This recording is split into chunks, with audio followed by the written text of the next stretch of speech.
Ассаламағалейкум. Шымкенттің шырайлы, жылы жақтың деп айтайын. Қалдарыңыз қалай? Жақсыздар ма? Жақсы екен, көріп тұр. Өйткені көп залдарда бірден шыға қалған кезде көбінесе шапалақ ұрмайды да, қабылдай алмай отырады. Сіздердің осындай ашық ықыластарыңызға көп рахмет.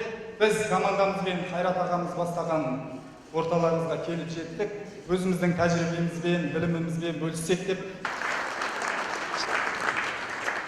Қайырлы кеш, шырайлы Шымкенттің қауымы. Сіздерге алтын уақыттарыңызды бүгін бөліп, бізбен бизнес, кәсіп саласына қызығып жатып, уақыттарыңыз бөліп келгендеріңізге біріншіден сіздерге үлкен алғыс айтқымыз келеді. Ал енді мына бүгінгі күнді Алла қаласа жақсы қылып өткізу, ол сіздерге байланысты. Сіздер қолдап, алдыға шығып жатқан спикерлерді, көңілдеріңізді айтып, бірге бөлісіп отырсаңыздар, біздің мастер-классымызды үлкен беретін сіздерге ақпараттар көп болады деген үміттеміз. Сондықтан да атсалысып отырыңыздар ағайындар. Ассалаумағалейкум, жиналған қауым. Менің туған жерім екен, осы жерге келіп отырмыз қазір. Білім алуға құштарланып келгендеріңізге барлықтарыңызға рахмет. Барлықтарыңызға осы жерден максималды түрде пайда алып келуге шын жүректен тілектеспін. Рахмет. Қайырлы кеш, құрметті Шым қала тұрғындары. Барлықтарыңыз бүгінгі кеште бизнес, мотивация тендерден жақсы ақпарат алып қайтатындарыңызға сенімдім. Біз өзімізбен бірге бірге өткізіп жатқан тендерный биржа. Қайрат Құдайберген мырзаны білесіздер, біздің мектептің серіктесі және тендерный биржаның мектебінің серіктесі. Сондықтан бірге өткізіп жатырмыз. Жаңа ғана осы Шұбарсу ауылында үлкен жиын өткізіп қайттық, кәсіпкерлермен және әкімшілік қолдап, және де сол жердегі кәсіпкерлер қолдап. Енді сіздерде де сондай ықыласқа бірге бөленеміз деген үміттеміз. Ал еркек салтанат давай. Жақсы. Жақсы достар, олай болса, жалпы біздің осы Шымкент қаласына келгендегі негізгі себепке көшсек, табысты кәсіпкердің, жалпы табысты адамның басты ерекшелігі сөзден іске көшуде. Сондықтан бір жаңа білімді білсең, жаңа инсайт алсаң, бірден оны практикада қолдану. Басты қағидасы, басты философиясы осыдан шыққан болатын.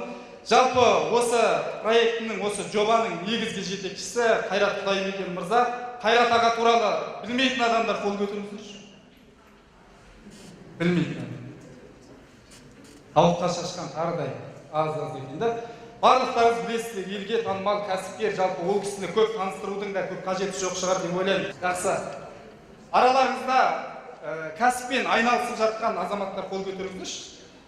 Өйткені мен қазір қалай сөйлейміз, қалай жақсы, тамаша.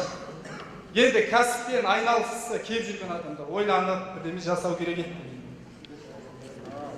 Бірдеме жасап бастаған адамдар. Жақсы, тамаша. Студенттер бар ма? Қол көтеріңіздерші. Ой, молодцы, сендер болмасаңдар кім келеді? Жақсы. Осы студенттерден шығады. Себебі қазір негізі көп жағдайда қаладағы студенттер қарапайым халықтанбай негізі.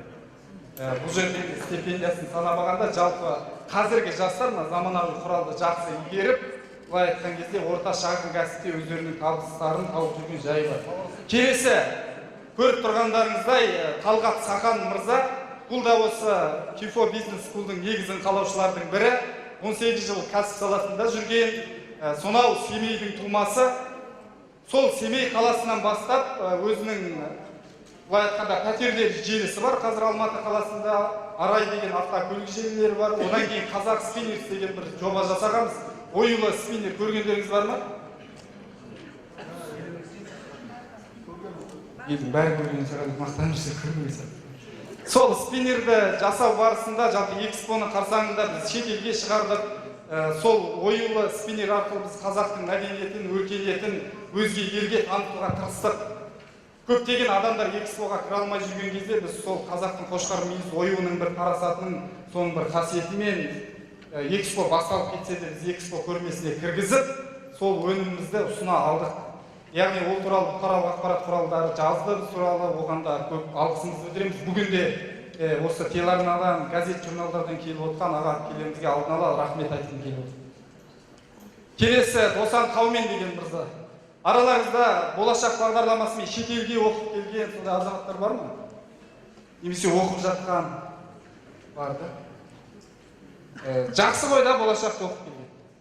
Мен негіз оқымайын деп ойлайтынмын, осы кәсіп саласына келгеннен бері оқуды жөн санадым. Себебі орыс тілді аудиторияда орыс тілді контент айтқан кезде оның өзі шектеулі екен негізі. Қазір кәдімгідей өте қажет, мұқтаж екендігімді сезіп, қазір ағылшын тілін оқуды бастадым. Досан мырза Америкада өзінің саудасын бастап, болашақ бағдарламасымен оқып келді. Бір қуантатыны біздің мектептегі ең жаңашыл спикер, бұл кісі жаңғыру бағдарламасы бойынша Женева бизнес школдың MBA-дің жалпы $20,000 курсын грант ұтып алды. Яғни ол жерде Қазақстаннан 300-ден аса кәсіпкерлер қатысты. Бұл жерде таза кейс шешу болды, үлкен компаниялардың кейстарын шешіп, содан бас жүлде алды. Бұл да біздің бір мектептің мақтанышы. Себебі қазақ тілді аудиторияда осы кісінің арқасында белгілі деңгейде біздің мектептің контенті жаңа бір деңгейге көтерілді. Болашақтықтар қолдайсыздар ғой да? Иә десеңіздерші. Бұл мен еркек салтанат деп қалжыңдап отырмын, бәрі біледі. Осы әлемге әйнектің ар жағынан қарайтын азаматтардың бірімін деп айтам. Жалпы кәсіп саласына келгенімізге 2 жылдай уақыт болды. Одан кейін жалпы осы интернет жағына қатты қызығып, бізде студент кезімізде бастадық. Дәл қазір массаж саласында қызмет істеп жатырмын. Одан кейін Қазақстанда жоқ, фастфуд деген бір жақсы бір бизнес шықты ғой. Араларыңызда бар ма айналысып жүргендеріңіз? Донер, кебаб деген. Сол секілді багетти деген жалпы арабтардың ойлап шығарған бір фастфудын осы мәскеуліктер жақсы сатып жатыр. Соны Қазақстанға әкеліп, Алматыда қазір запускать етіп жатырмыз. Серіктестерімізбен бірге жақсы сұранысқа ие, өте бір керемет зат. Алла берсе осы Шымкент қаласында да болады деп ойлаймын. Келесі Исмаил Құлан мырза, Шымкент қаласының тумасы, шапалақ десе. Бұл кісі Қазақстандағы ірі 10-нан аса IT жобалардың егері. Жақында ғана Киевте өткен халықаралық IT саласының мамандарын үлкен байқауына барып қатысып келді. Студент кезінен бастап өзінің туынды медиа деген сайт жасайтын компаниясы болды. Алғашқы клиенттері сол кезде мен болған студент кезімізде. Одан кейін жалпы бұл кісінің ең басты ерекшелігі интернет маркетолог. Біздің компаниямыздың ірі спикері. Қарап отырғандарыңыздай, спикердің мықты болуы сөйлеген сөзіне ғана емес, денесінің квадрат болғанына да қатысты екен. Шынымен де денесі ірі, спортпен айналысады, содан кейін қараторының әдемісі. Бұл да қалжыңдап отқан жоқпын. Шынымен де аудиторияда адамның назарын өзіне тартуға өте жақсы септігін тигізеді. Араларыңызда біз секілді спикерлікпен айналысып, шәкірт оқытып, немесе английский курстар қатты көп қой қазір.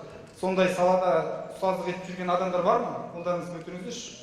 Әріптестер, айналайындар, алдық отырмайсыңдар ма? Көмектесіп отырады. Жақсы, Шыңғыс бауырым отыр. 5-6 адам. Қазіргі кезде қандай бизнеспен айналысқан дұрыс деген жағдайда көп адамдар өзінің мамандығын, өзінің білімін былай айтқан кезде нишаға айналдыру қазір трендте. Егер де сіз бала кезіңізден бастап белгілі бір кәсіп игерсеңіз, бір нәрсені өте жақсы істесеңіз, біреуге рахмет үшін жасап жүрсеңіз, оны дәл қазіргі кезде кәдімгідей адамдарға өнім ретінде ұсынуға мүмкіндік өте көп. Себебі бұл салаға сұраныс өте үлкен. Тіпті университеттердегі үлкен профессор, доктор, апаларымыз, ағаларымыз бар ғой. Бұлай сол кісілерге қарап кейде жанымыз ашиды. Қаншама жыл еңбектенеді. Білімдері деген енді өте керемет. Совет үкіметінен бастап алмаған білімдері жоқ, оқымаған кітаптары жоқ.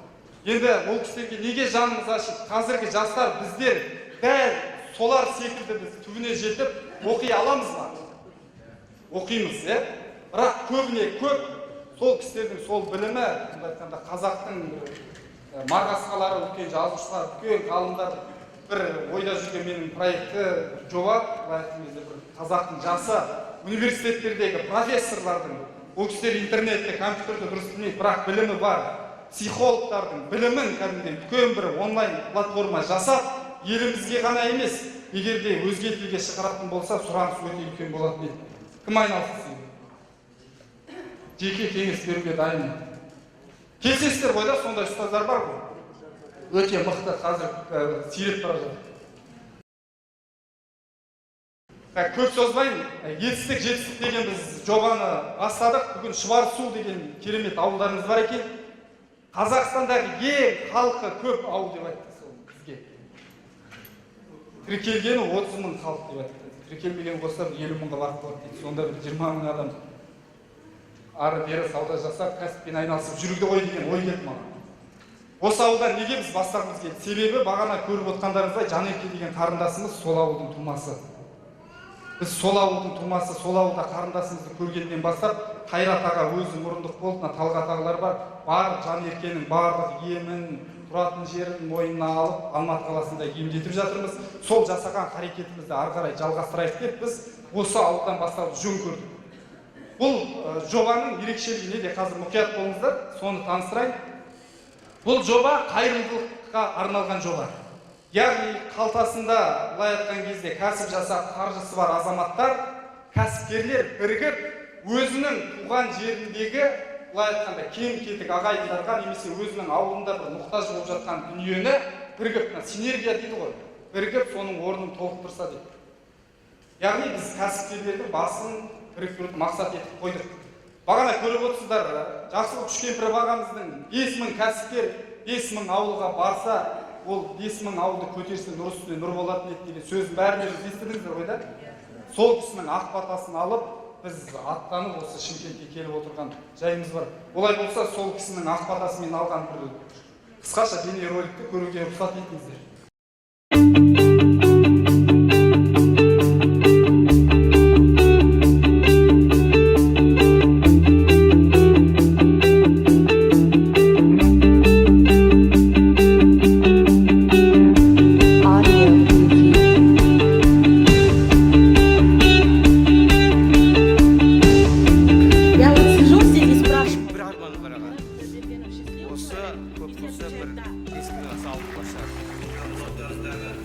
Не ол? Ал кеш бер, көрейік шешім ал. Осы бір 5000 аса ауыл бар шығар. Сонда біздің бір 5000 қазақтың жігіті сол ауылымызды көтеріп жіберсек, одан басқа қандай бақыт керек? Дұрыс айтып отыр. Давайте, менде бір идея бар, жігіттер. Біз өзіміз сабақта айтып жүрген теорияның бәрін сізінде өзіміз көрсетуіміз керек. Жақсылық ағаның айтқаны маған өте ұнады. Ол кісі өз үлгісімен көрсетіп жатыр. Бізде сол сияқты басқа кәсіпкерлерге үлгі болу үшін өз ісімізбен барып көрсетуіміз керек, дәлелдеуіміз керек. Жоқ, ол біріншіден бізде шығын. Бір жағынан фокусымыз шашырап кетеді.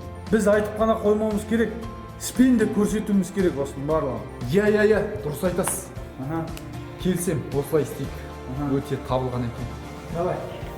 Онда біз төртеуміз 5000 кәсіпкерге жетпейміз ғой бәрі. Онда бізге былай істеу керек шығар. Өзімізде оқыған студенттердің барлығын тартып, соларды осы іске жұмылдырайық онда. Жігіттер, ертеде ата-бабамыз осындай сұрақтар туындаған кезде қазға жүгінген. Біз де өзіміздің менторымыз Қайрат Құдайберген мырзаға барып, осы сұрақтың жауабын алайық. Дұрыс, табылған ақыл, келісемін.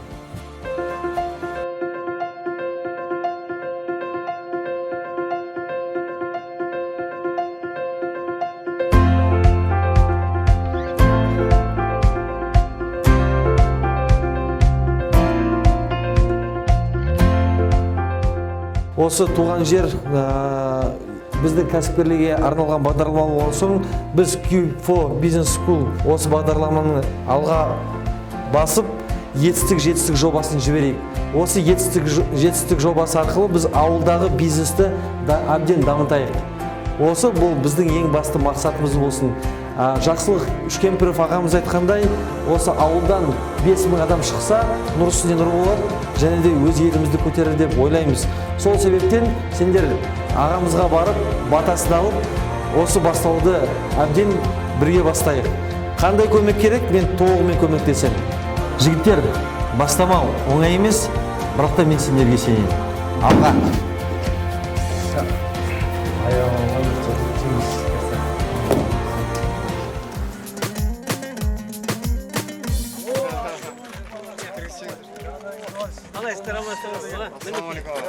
Ата, ұстай береді де.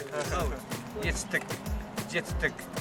мына программасы бүкіл халықтың алдында өтіп жатыр екен. Бұл жоба өте бүкіл халыққа керек жоба екен. Сондықтан да осы жоба арқылы бүкіл Қазақстанда мен деген азаматтардың барлығы, қалталы азаматтардың барлығы да әрбір ауылда салатын болса, біздің Қазақстанымыз гүл-гүл жайнап кетеді. Мен соған сенімдімін, сенемін. Бәріміз аман-есен болайық. Қазақтың туы желбірей берсін деп тілеймін. Аумин. Құрметті күллі қазақстандықтар, біз КУФО Бизнес Скул аясында өзіміздің жаңа жетістік жобасын бастап жатырмыз. Ең бірінші ауыл, бұл ауылға арналған жоба. Шұбарсу ауылы оңтүстік Қазақстанға келе жатырмыз. Еркін кәсіпкер болып, өз мақсатыңызға жеткіңіз келсе, КУФО Бизнес Скулдың Шымкентте болатын мастер-классына келіңіздер. Құрметті достар, жетістікке жету үшін тек қана етістік керек, яғни әрекет етейік. Бос қиялды қойып, бизнестеріңізді бастаңыздар. Біздің алғашқы мастер-классымызға келіңіздер. Құрметті қандастар, бұл жоба еңкейген, қарттан еңбектеген балаға дейін қызықты болатын үлкен ауқымды жоба болмақ. Барлықтарыңызды күтеміз. Жетістіктен жетістікке бірге жетейік, достар. Келіңіздер! Бәрекелді, келіңіздер дегенде келіп отырғандарыңызға рахмет. Осылай басталған жоба Қайрат аға қолдап, қостап келіп қалған жайымыз бар. Жобаға қатысқан, жалпы осы жобаға қатысып өзінің ауылын көркейтуге атсалысқан азаматтарға үлкен мүмкіндіктер ұсынып отырмыз. Бірінші мүмкіндік бизнес идеясын аз шығынмен тестілеп, былай айтқан кезде нарыққа дайындап алуға біз өз тарапымыздан, мектебіміз тарапынан тегін көмектесетін боламыз сол азаматтарға. Өзінің ауылына көмек қолын созып біздің командаға қосылған үшін. Одан кейін келесі заманауи бизнес құралдарды білесіздер, таргет реклама дейді, жалпы онлайн, офлайн 80-нен астам құрал бар. Бірақ 80 құралдың бәрі біреудің бизнесіне бәрі керек емес, яғни ішінде қажеті бар деген секілді. Осы құралдардың барлығын сол кәсіпкерлердің бизнесіне сіңіріп береміз. Келесі, үшінші кәсібіңізді жүйелеу. Кәсіпті жүйелеу деген ең қиын дүние осы, яғни бар кәсіпті жүйелеу ұстау өте қиын. Сондықтан кәсібі бар, өзінің ауылына жаңа ашқан азаматтардың кәсібін жүйелеп беруге де біз атсалысамыз. Одан кейін КУФО Channel деген біздің каналымыз бар. Ол жерде кәдімгідей біздің болашақтағы контенттеріміз, білімдеріміздің барлығы сол жерде салынатын болады. Және де Қайрат Құдайберген мырзаның Қазақстан трансформатор деген жобасы басталды. Білесіздер ғой да? Алла бұйыртса, жақсы кәсіпкерлер, кәсібі алға дөңгелеген, ауылына қайырымдылық жасаған азаматтар осы трансформатор Қазақстан жобасына қатысуға мүмкіндік алады. Яғни бұл да бір үлкен мүмкіндік, себебі орыс тілді ТМД елдеріндегі аудиторияның барлығы бұл каналды көреді. Сондықтан ауылдағы картошка егетін немесе қарбыз егіп жүрген азаматтардың потенциалды клиенттері күллі ТМД елдерінен шығады. Яғни бұл Қазақстанды айтпағанда біз басқа да облыстарды аралаймыз, сол кезде әр аудандағы кәсіпкерлерді бір-бірімен байланыстыратын боламыз. Сол арқылы олар команда құрады, бір-бірімен селбеседі. Келесі Қытайдан делдалсыз кез келген затта әкеліп береміз, былай айтқан кезде. Көптеген стандарттар болсын, техникалар болсын, оның барлығын көп жағдайда ауылдағы азаматтар бірнеше қолдан өткеннен кейін барып, көп қаржы алып жатыр. Негізінде ол зауытта әжептәуір арзан. Ол жағынан біздің жалпы серіктесіміз мына жерде Арман мырза отыр, яғни көмектесіп ол кісілерге осы көмекті жасайтын боламыз. Одан кейін кәсібін масштабтау. Ең үлкен мүмкіндік осы, достар. Араларыңызда ауылдан отырған азаматтар болса, болашақта біздің келуімізге түрткі болыңыздар деп ойлаймын. Себебі масштабтау былай болады. Қазақстанның барлық облысымыз аралап шығамыз, сол облыстардағы кәсіпкерлерді бір-бірімен байланыстыратын боламыз. Яғни күллі Қазақстандағы орта және шағын кәсіптегі ауылдағы азаматтардың бізде үлкен базасы болады. Яғни бір ауылдан бір ауылға өзінің кәсібін былай айтқан кезде масштаб етіп көбейтуге үлкен мүмкіндік, яғни серіктестер табуға. Келесі, бар заттарыңызды ауылдағы Қытайға экспортқа шығаруға көмектесеміз. Бар ма араларыңызда да өнімдерін шетелге шығарғысы келетін адамдар? Ресейге, Қытайға, тағы да мемлекеттерге. Бұл жағынан да біз көмек көрсете аламыз. Одан кейін жалпы әсіресе ең тиімді Ресейменен Қытайға зат шығару бізде көп қиындық тудырмайды. Одан да басқа мемлекеттерге шығару алдағы уақытта жоспарланып. Содан кейін орта сыйлаймыз. Кәсіпкерде ең басты керегі орта, ол келісесіздер да?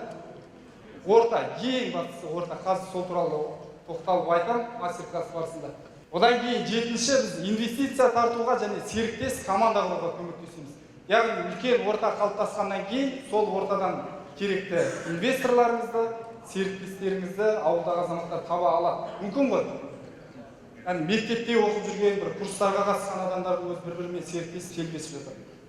Одан кейін даму жолына түсіреміз. Яғни біз сол кәсіпкерлер үнемі байланыста болып, ол кісінің кәсібі үнемі алға жылжып отыруына мүдделі боламыз. Яғни уақыт өткен сайын біз ол адамды сопровождать етіп отырамыз. Қандай проблема шықты, командамызбен бірігіп талқылап. Одан кейін синергия деген керемет ұғым бар. Тәжірибе алмасу. Кез келген ауылдағы мықты жетістікке жеткен кәсіпкерлердің историясын біз контент ретінде түсіреміз. Яғни әрбір азамат белгілі бір қиындықтардан, мына жерде өткен, мысалы, сіздерге берген 2 сағаттық ақпараттан гөрі, мысалда, бір адамның басынан өтіп берген өмірі өте құнды.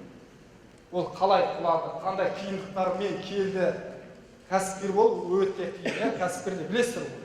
Дәл қазіргі кезде конкуренцияда көп, кім мықты сол болады. Сондықтан синергия бұл да үлкен мүмкіндік. Үшіншісі тендер саласы. Бізде тендер маманы отыр ортамызда. Яғни тендерге қызыққан кәсіпкерлер болатын болса, ауылдан ол кісілерге де біз тендер саласын үйреніп, өз нишасын былай айтқан кезде ұсынуға, нарыққа мүмкіндік береміз. Яғни ол үшін тек қана ауылдағы азаматтар өзінің ауылындағы мұқтаж жандарға былай айтқанда көмек қолын созу. Осы үшін біз осы мүмкіндіктерді сыйлаймыз. Бұл жапалақтауы бола ма? Жақсы, рахмет. Бұл жерде біз енді белгілі бір мақсатпен емес, жалпы біз осы сеніп отырмыз. Қазақтың рухы, қазақтың азаматтар шынымен де осы төңірекке жиналып. Біз неге осы Шұбарсу ауылынан бастадық? Ол жерде біріншіден жаңа айтқандай халық өте көп. Екіншіден біздің Назерке қарындасымыз, сол ауылдан болғаннан кейін Назерке қарындасымыз анасымен. Содан кейін жалпы келер ұрпаққа сүйіспеншілік тәрбиесін сіңіру. Былай айтқан кезде, Жапонияда білсеңіздер, бала тәрбиесімен кәсіпкерлер айналысады, 100%. Бізде осындай үлкен Қайрат ағамен бірге мақсат қойып отырмыз. Біз ұрпақ тәрбиесіне, жалпы мемлекеттің жалпы өзгеруіне өзіміздің үлесімізді қоссақ. Яғни ауылдағы кәсіпкерлер бірігіп, асар жасап өзінің туған ауылына көмектесу. Жобаның мақсаты бағанан бері айтып жатқан, енді рухани жаңғыру бағдарламасы. Білесіздер ғой, рухани жаңғыру, болашақта бағдар рухани жаңғыру мақаласының аясында туған жер деген бағдарлама бар. Білесіздер ғой. Тура осы туған жер бағдарламасының аясындағы жиында Жақсылық Үшкемпіров ағамыз марапатталды. Яғни біз сол ел ағаларының үндеуін азамат ретінде, кәсіпкер ретінде іліп алып, осы жалғастырып кетуді жөн көрдік. Жалпы жобамыз осы. Жалпы мастер-класстарға не үшін барасыздар деген бір сұрақ қоямын. Айта аламын, 1-2 адам, не үшін мастер-класстарға барасыздар, не үшін келдіңіздер? Өз-өзіңді жан-жақты жетілдіру. Жақсы. Тағы кім қандай? Саламатсыздар ма? Мен осы жетістікке жеткен адамдардың 5-6 адамның Билл Гейтс, сол сияқты бірнеше адамның кітабын оқыдым. Сол кісілердің айтатыны, жаңа адам қиындыққа тап болғанда және бала кезінде, және осындай тренингтерден жақсы білім алады деп, жақсы соны естідім, сол үшін. Менің ойымдағы дүниені айтыңыз. Керемет. Тағы бар. Тағы бір қарындасыз, әйел заттарынан бір адам болсын. Мен осы жақыннан бері психологияға қатысып білім алып жүрмін да. Сол білімге барғалы өзімізді табуымыз керек екен ең алдымен. Өзімен ұстаздым да, бірақ өзімді өзім тауып, кәсіпкерлікке бұрылғым келіп жүр. Сол себепті білім алуға келдім. Осы мастер-класстан. Бәрекелді. Өте дұрыс, барлықтарыңыздікі дұрыс. Жалпы біздің команданың, жалпы біздің жауабымыз нетворкинг. Қайрат ағаның да айтатын сөзі осы. Кәсіпте ең басты құндылықтардың бірі нетворкинг. Адамдармен қарым-қатынас жасаудың формасы өзгерді қазір. Сіз біреумен таныссаңыз, дәл қазір отырсыздар, танысыңыздар, сіз танысқан адамыңызға бірден сол секундта, міне жеке тәжірибемнен айтып отырмын. Сол секундта сол адамға мен қандай пайда бере алам деген ниетпен танысыңыз. Мен одан қандай пайда алам емес. Сіз қаншалықты ол кісіге пайда бересіз, сіз соншалықты аласыз. Бизнестегі жалпы алтын қағида осы. Ондай болса былай істейік, барлығымыз нетворкинг деп жатырмыз ғой, нетворкинг жасайық осы жерде. қаншама кәсіпкерлер отыр. Кәсіпкерлердің саны бір 40% осы жерде кәсіппен айналысып жүрген азаматтар отыр. Былай істейік, дәл қазір әр азамат кем дегенде 5 өзі танымайтын осы жерде отырған 5 адаммен танысып, номерін жазып алсын. Келістік пе? Келістік, онда нетворкинг жасақ, бәріміз 3 минут уақыт беріледі. Бір-бірлеріңізбен танысады. Ұялмаймыз, жігіттер, қыздармен, қыздар ұлдармен деген сияқты. Қарайық, ұялмаңыздар, ашық болыңыздар, бәріміз бір қазақтың баласымыз ғой. Танысыңыздар, кәсібін сұраңыздар, немен айналысады? Немен айналысасыз? Қандай?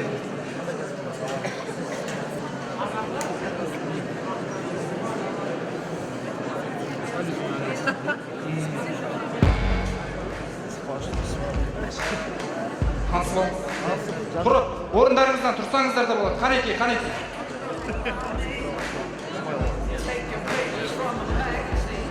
Жігіттер, әдемі қыздар отыр, танысып алсаңыздар.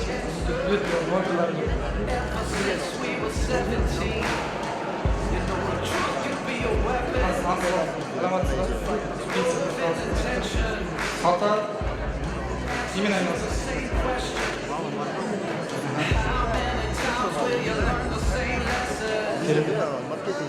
Мен қазір бір кәсіпкерлерді ортаға шақырамын, сол кезде міндетті түрде шығыңыз. Бір ай сізбен жұмыс жасаймын.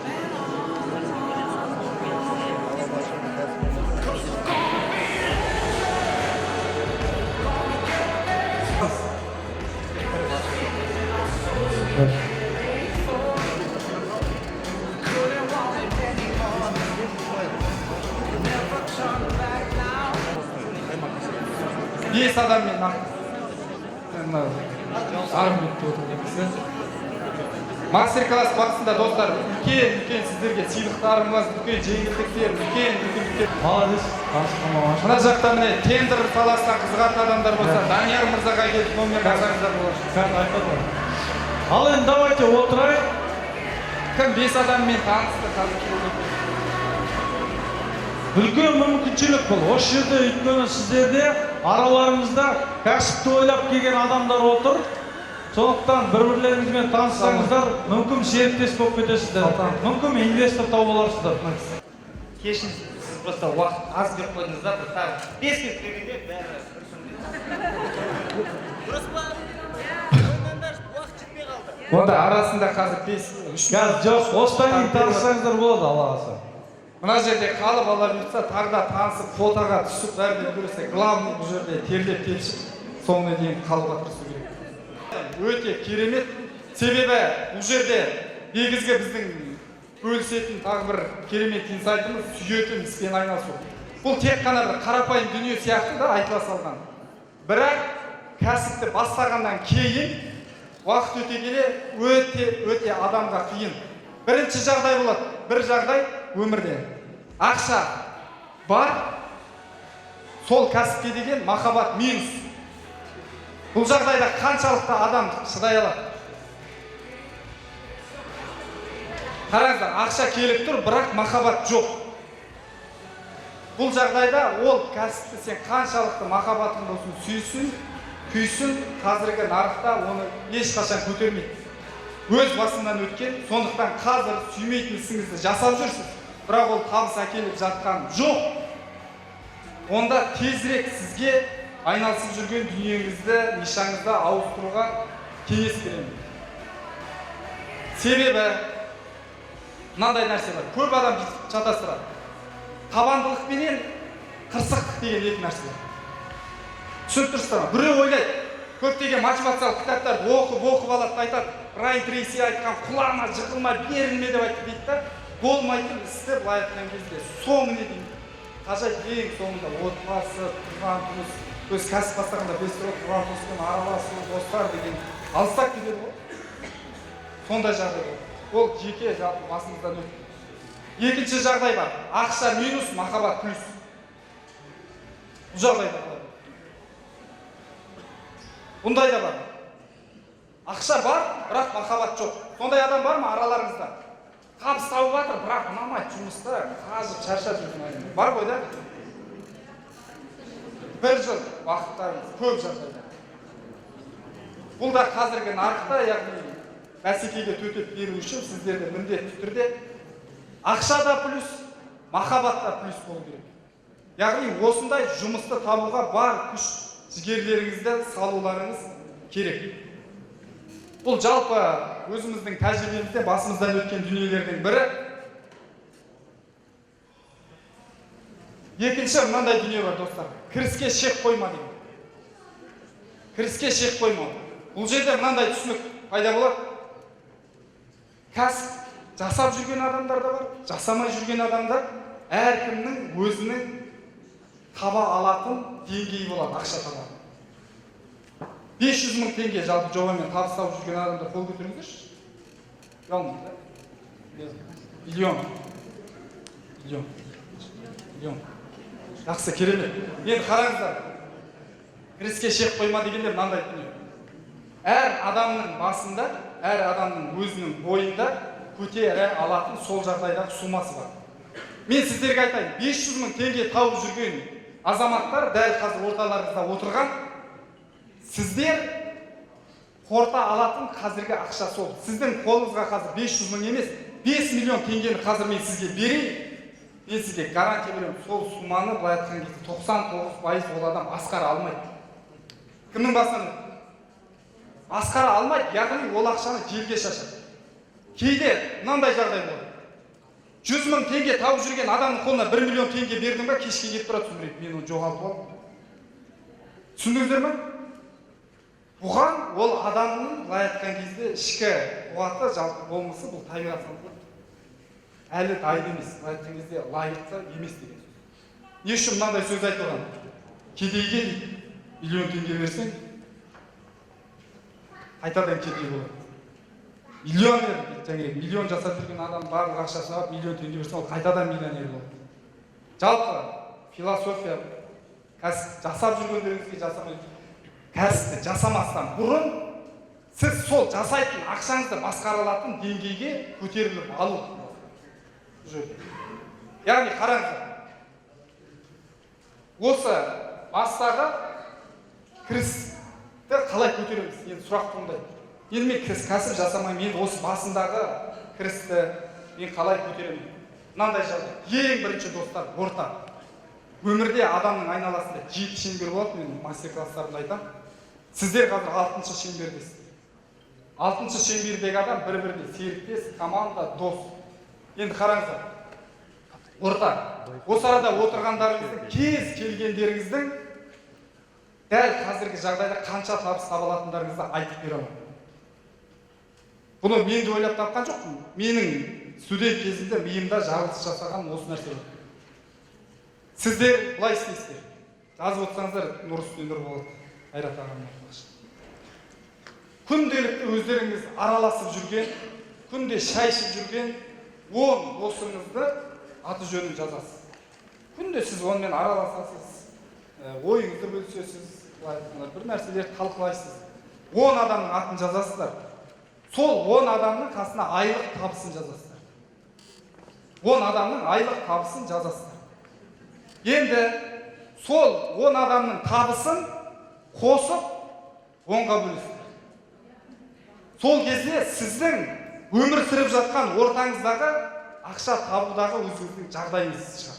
Түсініңіздер ме? Ешқашан мен гарантия беремін сіз өз басыңыздан өткен. Соған аса маңызды. Менікі студент кезінде 23 мың теңге болды. Бір адамдардікі бар, мысалы, өзі 500 мың теңге тауып жүр. Достары сол айналасындағылардың былай айтқанда оның 500 мың тапса, оның айналасында көбіне сол деңгейдегі адамдар жұмыс істейді. Философия мынау да. Бүгіннен бастап орталарыңызды ауыстырыңыздар. Миллион тапқыларыңыз келе ма? Миллион теңге тауып жүрген адамдардың ортасына іздеп барып кіріңіздер. Миллион теңге тауып жүрген адамның сумкасын көтеріңіз, соның туфлиін сүртіңіздер. Түсініп тұрсыздар. Яғни уақыт өте келе сен миллиондармен есептейсің, миллион тауып жүрген адамдармен жүресің, солармен тамақ ішесің. Қаласаң да, қаламасаң да сен уақыт өте келе сол миллион теңгені таба алатын деңгейге жетесің. Түсініп тұрсыздар. Енді мынандай дүние бар. Бұрынғы достарыңызды лақтырып кетті деген әңгіме жоқ бұл жерде. Олармен араласасыздар, конечно. Бұл жерде орта табу, яғни осындай тренингтарға, мастер класстарға сіздер сондай ниетпен баруларыңыз керек. Яғни өзіңізден жоғары табыс табатын бір адамды көрсеңіз, етегінен жабысу керек бұл адам. Ешкім сіздің бетіңізден қағып жібермейді. Сол адамның артынан қалмау керек. Кәсіпкердің ең басты ерекшелігі устойчивость деп атады ғой. Устойчивость осындай кезде болу керек. Бір рет сені қуып жіберді, мысалы Қайрат ағаға бардыңыз да, мысалы ретінде айтайын. Көп адам проблемасы бар Қайрат ағаға баруда, мысалы. Бір рет мысалы сізге кездесуге рұқсат бермеуі мүмкін да, мысалы сізді қабылдамады, былай айтқаныңыз мүмкін суық қабақтан. Сіздің Қайрат ағаның сізге иә деп айтуына мүмкіндігі 10% азаяды. Түсініп тұрсыз ба? Bir rет келдіңіз 100 таныс, екінші рет көрдіңіз тағы да таныс, үшінші рет тағы қуып жіберді. 10 рет барыңыз, 10-шы рет қуып жіберсін. 11-ші рет сізге ол кісі иә деп айтады. Бұл да үлкен кәсіпкерлердің миллиондар жасаған адамдардың философиясы. Бұл жерде мынандай дүние шығар. Тарихқа қараңыздар, жаңа айтып отыр ғой бауырым, Брайан Трейси, үлкен миллиардерлердің кітабы бүйтіп айтып отыр. Солардың бір фишкасы бар, мен өз зерттеуім айтып қараңыздар. Миллиондап қарызға кірген адамдар миллионер болмады. Миллиардтап қарызға кірген адамдар миллиардер. Өздеріңіз ойлап көріңіздерші, шынымен да. Дональд Трамп мысалы минусқа кіруден Гиннестің рекордтар кітабына кірген. Ойлаңыздаршы, минусқа кіруден рекорд кітабына кіргеннен бірақ әлемдегі қандай бай адам болып шықты. Яғни сіздердің қаншалықты минусқа кіргендеріңіз ол сіздердің былай айтқан кезде соған лайықты болғандар. Түсіндіңіздер ме? Егер де 5 миллион теңгеге біреулеріңіз былай айтсаңыз енді қарызға кіріп кеттіңіз ба? Құранда да бүйтіп айтады. Аллах тағала адам баласына өзі көтере алмайтын жүкті бермейді деп айтады. Келісесіздер ме? Болды ғой. Неменеге жылаймыз да? Значит, сен көтере аласың, соған лайықтысың. Қуану керек. Басты философия біз айтқан етістік жетістік. Просто действовать ету керек. Яғни, мынандай сөз бар. Қанша көп табыс аласың, сонша біз минусқа көп кіреміз, білесіздер ғой да? 500 мың теңге тауып жүрсең, минусқа кірсең 500 мыңға кіріп кетесің да? 100 мың тауып жүрсең, сол 100-дің ар жақ бер жағында жүресің. Ал миллион тауып жүрсең, миллиондап минусқа кіресің да? Басты фишка осы. Яғни сіздер бастарыңыздағы өздеріңіздің термостаттарыңызды өзгертіңіздер. Орта, түсініңіздер ғой да? Өзіңізден жоғары деңгейдегі адамның барып аяқ киімін сүрту дейін. Енді сүртпейін, былай шүсірт етуіңізге де болады. Асханаға барып деген сияқты араласып. Екінші жағдай күнделік оқу. Табысқа жеткен адамдардың кітабы емес, мен өзім білесім. Тарихын емес, күнделігін оқу. Ол өліп бара жатқан кезде шындығын жазбайды. Ал кітап жазған кезде білесіздер ме, мен өзім филолог.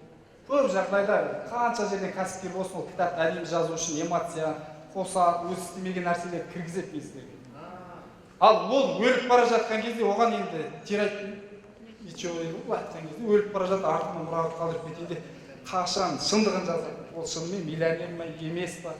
Яғни табысқа жеткен адамдардың, Толстойдың, Абайдың, Дональд Трамптың, үлкен кәсіпкерлердің күнделігін оқу. Бұл бір. Екінші, яғни сіздердің және қаржылық термостаттарыңызды өсіреді. Үшіншісі аффирмациялар, қанатты сөздер айтады ғой, бұл енді көп жағдайда барлығына көмектеспейді. Араларыңызда шынымен ана ота әдебиетті қатты сүйетін сондай азаматтар болса, енді ол кісілерге көмектеседі. Мысалы маған көмектеседі. Аффирмация білесіздер, санаға сенім сөздер. Одан кейін жалпы кәсіпте тағы бір дүние бар. Кәсіпкерде қанша сағат бар? Кім айтады? Кәсіпкердің қанша сағаты бар? 24 сағат, да? 48?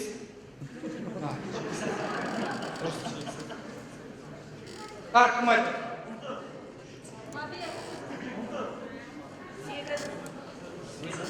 Өз біледі, да? Ұстасайықта ұйқысына септамайды. Жалпы кәсіпкерде қанша сағат бар? Өмірде өзі бір күнде 24 сағат уақыт бар ғой, да? Қараңыз, кәсіпкерде осындай сағаттар болады. Кім өзінің қанша сағаты бар екен көріп отыр? Неше сағатында болады? Молодец! Красавчик, қол шапалақ. Қол астында қанша адам бар, онша сағаты бар. Команда, е? Яғни сіздің табысыңызды арттыратын тағы бір дүние ол команда. Қазіргі кезде Қайрат ағаның сөзін өзіме қатты ұнағаннан кейін айтайын, өзі жоқ келмей тұрғанда. Қараңыздар, қазіргі кезде қазақтың кәсіпкерлерінің бір жаман қасиеті бар екен. Қайрат аға кәдімгідей психолог қойып, кәдімгідей зерттеп, біз өзіміздің кездесуімізде сабақты айтып отыр. Өте қатты ұнады. Қарасаңыздар, қазіргі қазақтың кәсіпкерлері дейді, өзінің ауласына ешкімді кіргізбейді. Болды, мен бизнесім, болды, мен ғана бастық болу керек. Қазіргі заманда бизнес жасаудың форматы өзгерді. Қаншалықты командада көп адам болады, бизнесіңізде мысалы 2 бастық болыңыздар, пожалуйста, 3 бастық болыңыздар. Яғни сіздер көп болған сайын сіздердің табыстарыңыз азаймайды, наоборот, керісінше көбейеді. Билл Гейтстің керемет сөзі бар ғой. Команда туралы бір өсиеті бар, тастар туралы. Кір тастарды алып, бір-біріне айналдырсаң, олар бір-біріне сол жып-жылтыр тас болып шығады дейді. Командада сол сияқты, таланттар бір-бірін солай шыңдайды. Яғни команданы басқару бұл жерде келеді. Кімде қанша командасы бар достар, коллегалары, мысалы, 20 адам, 10 адам, мысалы, команда басқарып жүрген адамдар болса, мен негізгі сіздерге инсайтты берейін. 2 адам, ол да біреу бала, біреу күйеу деп қойсаңыз. 4 адам. Балаларыңыз да қойшы. Коллегалар. 4 адам, тағы 19 адам, керемет. 21 адам. Тағы 21-ден жоғары кім береді? Аукцион. Қанша? 30.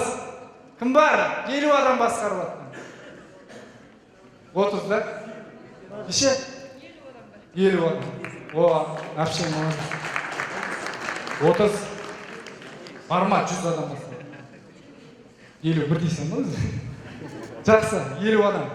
Қараңыздар достар, команда басқару деген керемет түсінік бар. Біздің командада ортаға шыққан деген Талғат Сақан деген ағамыз, біздің арамыздағы жасы да үлкен, тәжірибесі де үлкен ағамыз осы кісі. Біз жалпы командада бізде басқарушы жоқ дейміз. Дегенмен қазақта бір өнеге бар ғой, жасы үлкенді сыйлайды, сол кісіні тыңдайды, бір бағыт-бағдар беріп жүретін бәрібір бір басшы керек. Мысалы, Талғат ағаны примерге келтіре аламын. Мысалға, басқарудың 2 түрлі формасы бар достар. Жазып отырыңыздаршы, жазып. Өте керек нәрсе. Біріншісі команданы алдынан басқару. Екіншісі команданы соңынан басқару. Осында 2 форма бар.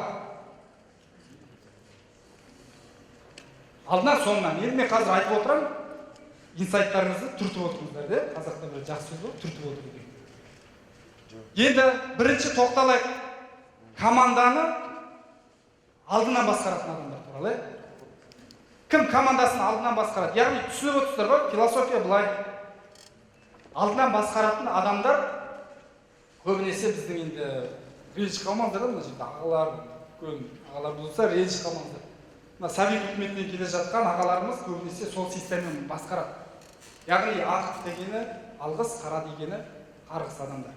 Яғни мінезбен, яғни өзінің үлкендігін, менің жасым үлкен, тәжірибем үлкен, немесе мен спортсменмін деген сияқты сондай психологиямен біз басқарамыз. Бізде сондай бір психология қалыптасқан, команданы солай басқару керек, ұрысу керек деген сияқты, уақытында кешігіп келсе жазалау керек деген сияқты. Бұндай басшылар, айтайын сіздерге, бұндай басшылар былай айтқан кезде қазіргі нарықта алысқа бара алмайды. Себебі бұндай басшылар көп жағдайда өзі ғана адам. Былай айтқан кезде шешім қабылдаса бұндай адамдар не істейді? Өзі шешім қабылдайды. Өзіне пайдалы қабылдайды. Мысалы, өзі А деңгейлі ойыншы деп есептейік. Мысалы, командада А+ дегендер болады, А+ деген, Б+. Өзі А+ болатын болса, ондай адамдар командасына Б деңгейлі ойыншылар болады. Түсініп тұрсыздар ғой? Өзінен төмен, өйткені оның психологиясы солай. Одан кейін Б деңгейлі алған ана орынбасары уже не істейді? С деңгейлі ойыншыны алады. Түсіндіңіздер ғой да? Яғни команданың сапасы төмен қарайды. Бізде осылай сіздер білмей жүрсе, көптеріңізде сондай мен айтайын. Өйткені бізде сондай система, экосистема қалыптасып қалғанда. Енді мысал келтірейін. Кімде рестораны бар? Ресторан, асхана, ағалар айтты. Қараңыздар, мысалы, айтыңыз кім аға? Ербол мырза бастық. Енді ресторандар өзгеріс енгізгісі келді. официантты немесе администратор шақырып алды да өзгеріс енгізу керек, давайте бір алады да бір супты алып тастайды, мына супты алып тастайшы көрейік өзгеріс енгізу. Ертеңінде мысалы келген клиенттердің саны күрт төмендеп кетеді. Түсінікті ғой да? Яғни бұл неге сондай? Себебі сол супты былай айтқан кезде ол бастық ретінде алып өзі өзгертіп тастады. Ал соңынан басқаратын басшы не істейді? Командасынан сұрайды. Сол супты жасап атқан, сол супты клиенттерге беріп жүрген официанттан сұрайды. Сіздер сондай болу керексіздер. Яғни осындай өзгеріс енгізу керек. Қандай тамақты адамдар көбінесе заказ бермей жатыр да? Ал ол кісі алады, мысалы, адамдар ең жақсы көретін супын алды да тастады, клиенттері жоқ. Ал оны қандай қиындықпен жасалатын, оны қандай дәмді су екенін, оны қойдың ана жердің шөлмен күйген екенін қойшы жақсы біле ма, қой жақсы біле ма негізі? Көбіне қой жақсы біледі, шөпті қой. Ал қойды арттан қуа берсең, ол қазақта аталарымыз дейді, құмалағын түсіріп құртасын деп ұрсады, ішті түсіретін болдым деп. Ал тәжірибелі опытный қойшылар не істейді? Жіберіп қояды, жайып қояды, алдына қырқаға шығып отырады. Команда да солай достар. Үлкен Билл Гейтс деп жатса, Стив Джобстың бәрінің командасымен осындай системаның құрылған. Ондай системамен миллиондаған адамды басқару болады. Сіздер үлкен компаниялардың кейстарын шешіп тұрыңыздар, көресіздер. Ал жаңағындай ақ деген арыз, қара деген қарыз болса, сол 100-дің ар жақ дәрежеңде жүресің. Сенің қызметкерлерің статистика бойынша 3 ай сайын ауысып отыр. Ал сіз соңынан басқарған басшы не дейді? Ол тупой басшы, аз істемейді. Мен не үшін сөйтіп айтамын? Себебі соңынан басқаратын адам біліп тұрса да командасымен ақылдасады. Ал адамды білесіздер ғой да, біреу бір нәрсені білмей тұрып сұраса, біз білдіріп жіберуге құмармыз да, жақсы көреміз ғой, біреу білмей сұрса, мынау білмейді екен, даны деп мысалы түсіндіріп жібересіз. Бұл да сол сияқты командаларыңыздан кәдімгідей сұрақ сұраңыздар. Біліп тұрсаңыздар сұраңыз. Сіз зато біліп тұрған дүниеңізді одан ары пісіресіз. Мүмкін қате, мүмкін бұрыс. Содан кейін соңынан басқаратын команда, басшы командасымен бірге дамиды. Соңынан сіздер егер де команданы басқарсаңыз, сіз демалысқа кетіп қалсаңыз, сіз шетелде жүрсеңіз, сіздің командаңыз жұмыс жасай береді. Ал біздің әке-шешелерімізді, ағаларымызда қалай? Басшы кетіп қалма, давай кет, саунаға барамыз, қыдырасың, басшы келе жатыр дегенде көйлек теріс киіп алып офисқа жүреді. Яғни соңынан басқаратын басшылардың командасы ол басшының бұйрығын күтпейді, ол өзі тұрсыз ба? Ал алдынан басқаратын адам не істейді? Яғни бірдеме істейін десе, істей алмайды, себебі уже бастық ұрсуы мүмкін. Психологияда істей алмайсың, өйткені бастық ұрсап берсе ғана істейсің. Сондай қалыптасады. Корпоративный дух содан қалыптасады, соңынан басқарсаңыздар. Так, қаржылық термостат деген, ең соңында осының барлығының қорытындысы қаржылық термостат. Термостат деген білесіз ғой, баста бір нәрсені өлшейтін нәрсе, машинада болады. Бізде бір машинамыз ғой, еттен терден сүйектен жаратылған. Яғни әркімнің термостаты бар. Түсіндіңіздер ғой да? Миллион тауып жүрсіздер ме ағалар? Термостатыңыз миллион. 10 миллион тапқыңыз келе ме? 10 миллионын тауып жүрген азаматтардың сол кісілермен араласыңыз. Сол кісілердің Инстаграм жазып алыңыздар. Сол кісілердің Инстаграмына подписаться етіңіздер. Бәріне сіздер мықты жетістікке жеткен адамның Инстаграмына парақшасынан жазылыңыз. Ол да олармен бір сөйлескен сияқты ғой қазіргі әлеуметтік. Ол мынау шетелде жүр, ұмтыласың. Мысалы, ресторан саласында болса, мықты ресторан бар адам, ол қалай қызмет көрсетіп жатыр, қандай жетістікке көріп жатыр. Қолың жетпесе де, сол күнделікті әлеуметтік желіде соны қарап отыр. Осы бір жаңалықтар қарағанша. Мен мына жерде отырып алып, әшке киген мына жап-жас бала сайрап тұр деп ойламаңыздар. Бұл жерде мына былай айтқан жас емеспіз. 27-ге келдік кәдімгідей ұяламыз көп жағдай. Біраз дүниені жасадық. Осы шағын және орта бизнесте әрине. Мынандай бір мақала жазған бабник бизнесмен деген. Не үшін бабник? Білесіздер ғой. Кәсіпті бастап жүрген ана идея сұмдық, ана бір жігіттер сияқты бір сұлу қыз көрсе сынады.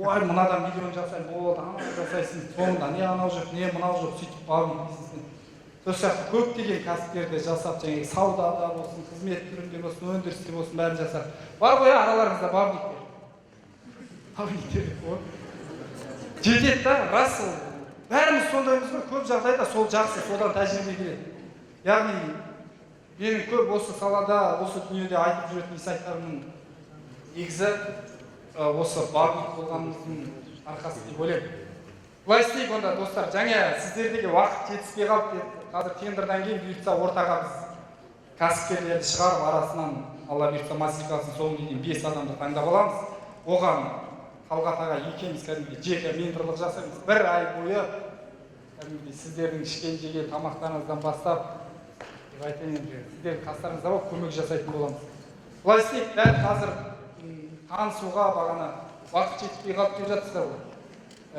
Данияр мырзаның материалдарын алғанша оны 5 адамның құрамына қазір шарттарын айтамыз сіздерге сауалнама береміз соны толтырасыздар содан кейін біздің Талғат мырзалар таңдап араларыңыздан соны 5 адам таңдап аламыз иә қойыңыз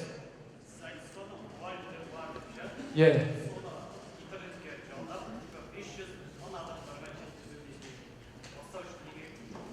не керек? Желание керек. Рас.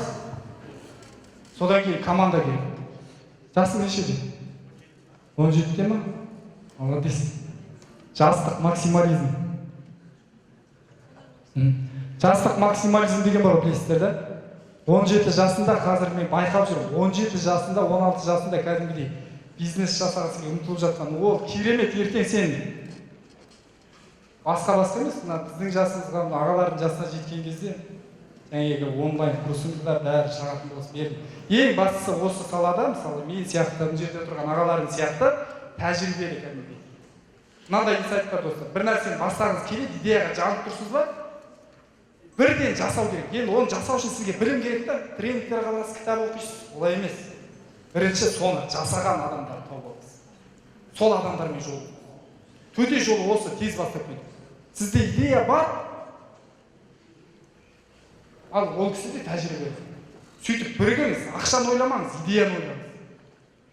Және өзіңіздің идеяңыз ол ұстаздарды кәдімгідей онлайн түрде оқыту, таныту деген сияқты. Жақсы, Данияр мырза. Асфальтта мынау. Мұқият жазып отырыңыздар, достар, мен жазып отқан адамдарды таңдап аламын. Именно. Көп нәрсені жазып отқандарыңыз дұрыс болады. Кішігірім техникалық ақаулар болып жатыр, әуетпейсіздер. Жалпы мен өзім тендерлік биржа ұйымының атынан келіп отырмын. Біздің түп тамырымызды қалаушы естігендеріңіз бар шығар, Шыңғыс Құрманғалиев деген кісі. Кім бар? Шыңғыс Құрманғалиев туралы естіген. Біраз жігіттер бар екен, біраз кісілер бар екен.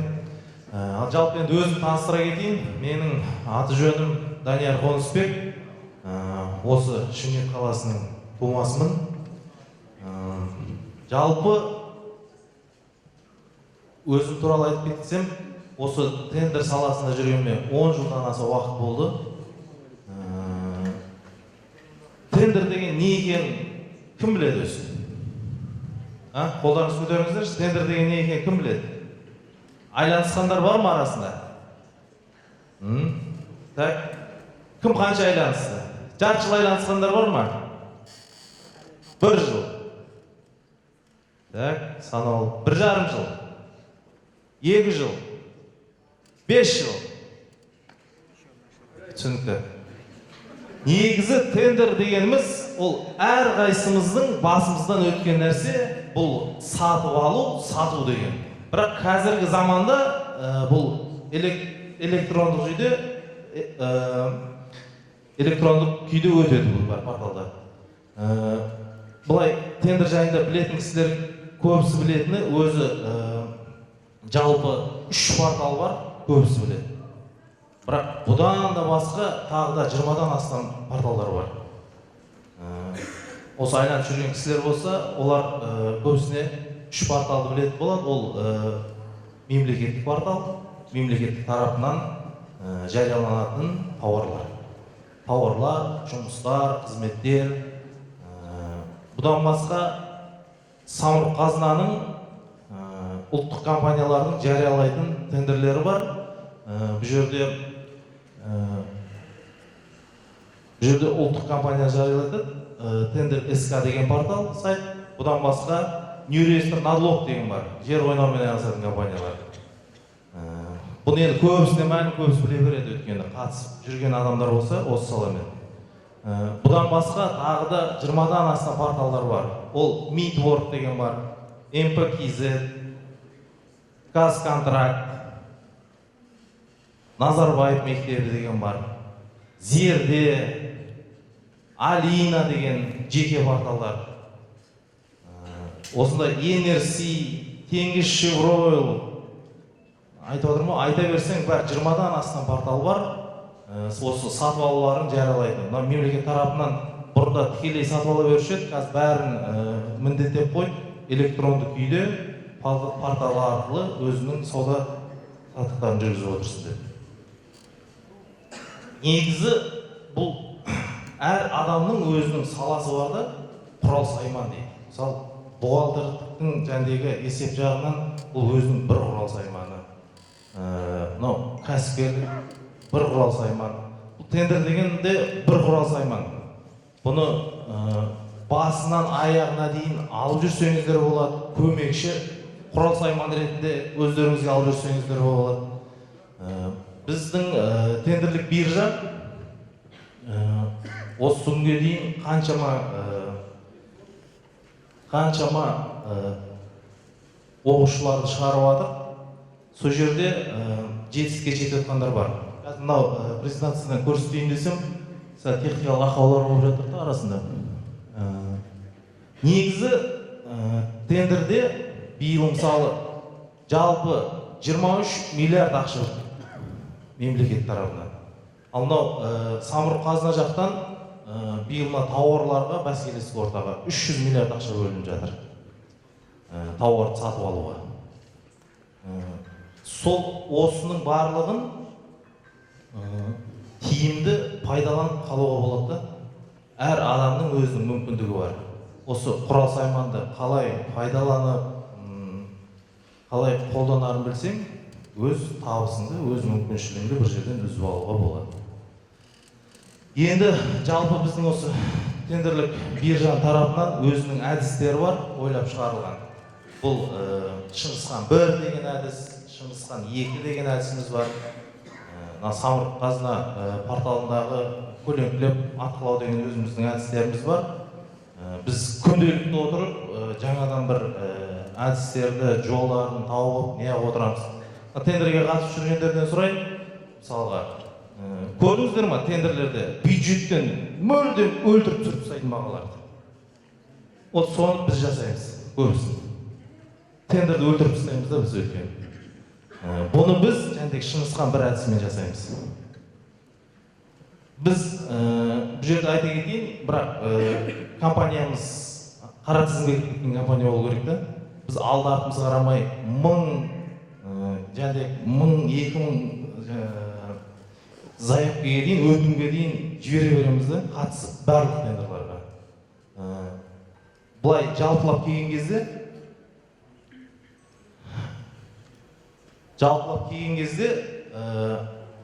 бұл жерде сіздер соңында келген кезде соттың шығын төлей аласыздар, оған қоса компанияңыз әшейін қара тізімге кіріп, арғы қимылдай алмай қалмайды бұл салада. Үстіне пайдасын көріп, арғы жұмыс істей бересіз. Одан кейін екінші әдісіміз бар, бұл бізде Шыңғысхан 2 деген әдісіміз өзіміз ойлап тапқан.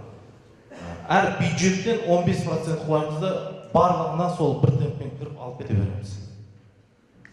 Өткені арасында қатыспайтын лоттар да бар, көптеген лоттар болады мемлекеттік порталдарда.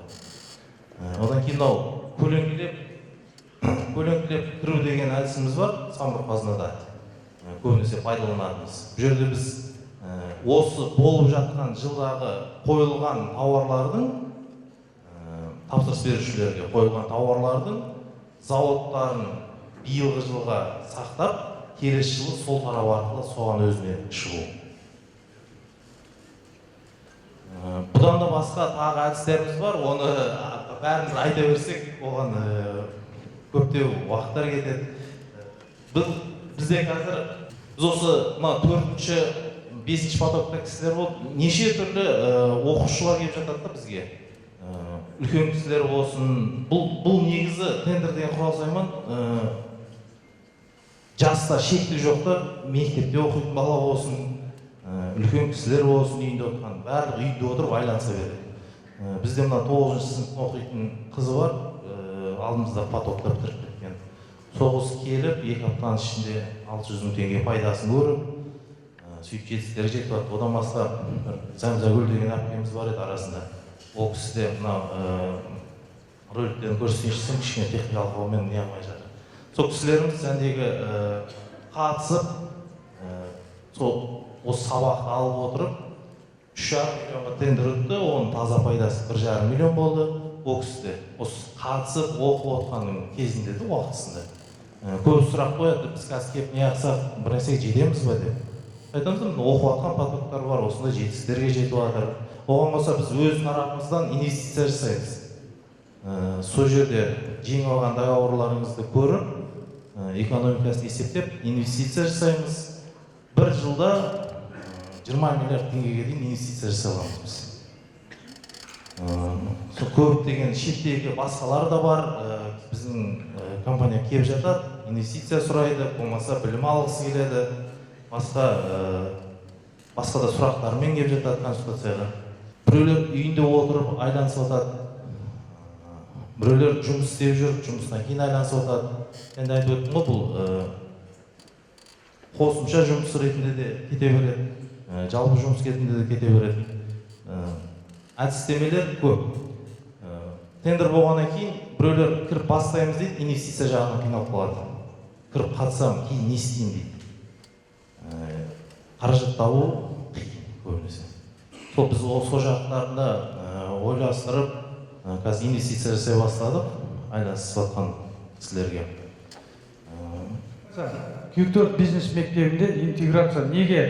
Бұл мектепке келсеңіздер, сіздер онымен қоса тендер саласында да Қытаймен жұмыс істеу, басқа да көптеген Бирж мектебімен, например, Мейірбек мырзалармен, ол кісілермен де араласымыз жақсы. Осы саланы міне барлығын бірге аласыздар деген оймен келіп отырмыз. Біз қорған сауап, ол қорған жауып қойып жатқан жоқпыз. Барлық өйткені біздің мақсатымыз біреу. Сіздерге сапалы білім беріп, нарыққа мықты кәсіпкер сыйлау, білімді және сапалы жан-жақты ойлайтын кәсіпкер сыйлау.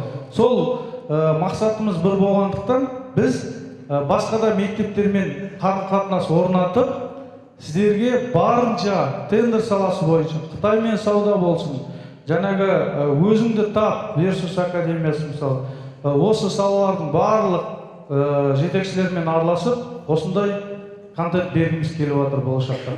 Көптеген құрал саймандар біліп кетесіздер де, жан-жақты бір жерден қысылып қалмай. Әркім өзіне керек, құрал сайман алып, үйреніп, бұл бизнесқа керек нәрсе негізі. Жан-жақты. Өте жақсы сұрақ. Мен өзім сол бизнес бастаудың түлегімін. Сол жерде оқып, енді біраз батпаққа да батты, шықтық, тоқтап қалған жоқпыз, бірақ бизнес бастаудан айырмашылығымыз ол жерде 8 құралды үйретеді. Дұрыс па? Сіздерге сайт жасау, таргетинг, жарнама. Біз сізді сатушы емес, біз сізді кәсіпкер қалыптастыруды үйретеміз. Неге? Біздегі ең бірінші идея, сіздің ойыңызда идеяңыз бар, сол идеямен келесіз, соны тестировать етіп көреміз нарықта. Ол жұмыс істей ма, жұмыс істемей ма? Сол бойынша біз сізге теорияны ғана беріп қоймаймыз. Нақты, қазір осы 5 кәсіпкерлерді көресіздер.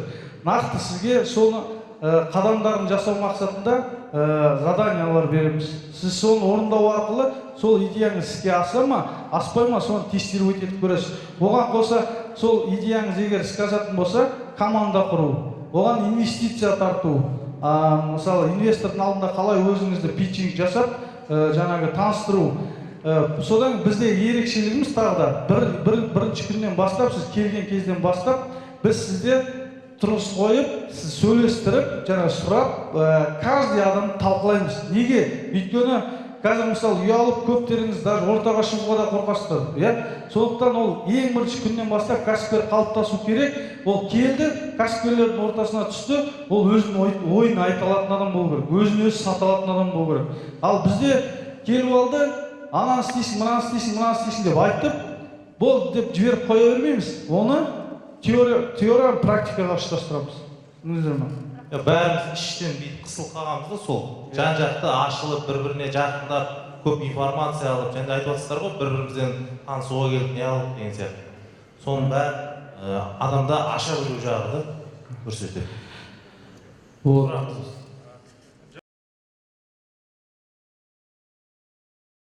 Қара тізімде сіз мысалы 1000 өтінім жібердіңіз да, 1000 заявка. Соны суммарно келген кезде сіз жақсы қаражат шығасыз бұл жерде. Бізде қазір оқып жатқан студенттер бар, олар басында да қалай болды дейді. Жіберді, келді, 4 күн оқыды, 4-ші күні 30 миллион көтерді. Осы әдіспен 30 миллион көтерді. Бірақ сізге сразу айтып кетейін, компанияңыз қара тізімдегі компания болу керек. Соған дайын болуыңыз керек. Сіз ертеңгі күні ол сот болады. Әр соттың шығын төлейсіз, әр лотыңызға 2000 теңгеден ба сондайдан шығар. Соттың шешімі бойынша. Мысалы, жаңағы, 3 миллион болсын заявка. Сіз енді 1 миллион қойдыңыз, ұтылатыңыз жаңағы демпинг жасап. Енді 1 миллион ол заты келмейді ғой, оның себестоимость 1 700 000, даже Қытайда, условно айтқанда. Жоқ, мен сізге айтып отырмын, сіз көптеген өтінім жібересіз ғой. Арасында тиімдісін іліп аласыз да, тиімдемесін қоя саласыз. Бірақ договорда жүрсіз. Сол үшін айтып отқан болса, қара тізімдегі компания болу керек деді. Үшінші бағанағы көлеңкелі сол жөнінде подробно айтып берсеңіз. Көлеңке әдісі деген айтып отыр, осы жылғы мемлекеттік порталда техникалық ақаулар болады, және көрсетемін сіздерге. Не бар? Осы жылғы өткен компаниялардың, тапсырыс берушілердің, әкеп қойылған тауарлардың өндірушісінің контактілері бар, былайша айтқанда. Мекемелері, қандай компаниядан, қай заводтан әкеп қойылған сосы. Соны осы жыл дайындалып, әр жыл сайын сатып алынып жатқан тауар екінші жыл қайталанады. Тек қана оның жәндегі көлемі, өлшемі ғана өзгеріп жатады, а былайша сол тауар болады. Келесі жылы сіз уже дайын болып, сол немен кіресіз. Жаңа тендермен айналысу үшін жаңа қолыңызда немесе шотыңызда ақша болу керек қой, егер болса қанша болу керек минимум. Сол тендерге қатысып, сол немен айналысу үшін. Жоқ, мысалы қазір сізге осы сұрағыңызға бір жауап берейін. Кішігірім бастасаңыз да болады. Үлкен неде не қылсаңыз болады. Мен айтатыным өзіміз тараптан инвестиция жасаймыз деп. Мүлдем ақшаңыз болмаса, бірақ сіз жаңағыдай талпынысыңыз мықты болып, күндіз-түн жұмыс істеп, тауар жақсы таба біліп үйреніп, қатысуды біліп, документ жасап үйренсеңіз, бізге есептеп экономикасын көрсетесіз, инвестиция жасаймыз. Толықтыра кетейін, бағана сіз айтып отқан порталдар бар ғой? Сол порталдарға кіру үшін электронды ключ керек болады. Иә, ЭЦП керек болады. Ключ бәрін мысалға алып дайындадың да, соны сенде ақша жоқ та, жоқ, ИП-да ақша болу керек мысалы, или болмаса да сіз тендерге қатыса бересіз электронды ключте. Электронды ключпен қатыса бересіз сен. Просто мынандай бар. Сен конкурсқа қатысатын болсаң, 1% жаңағыдегі обеспечение заявки деген болады. Сол 1% жасау керек. А баға ұсынысына ценовое предложение дейді. Оларға ондай қажет жоқ. Баға ұсынысына сен жай қатыса бересің ішіне. Все, рахмет. Счетың болса болды. Счетың жаңағыдай басқа құжаттарың. Все, рахмет. Енді онда сұрақтарыңыз болса,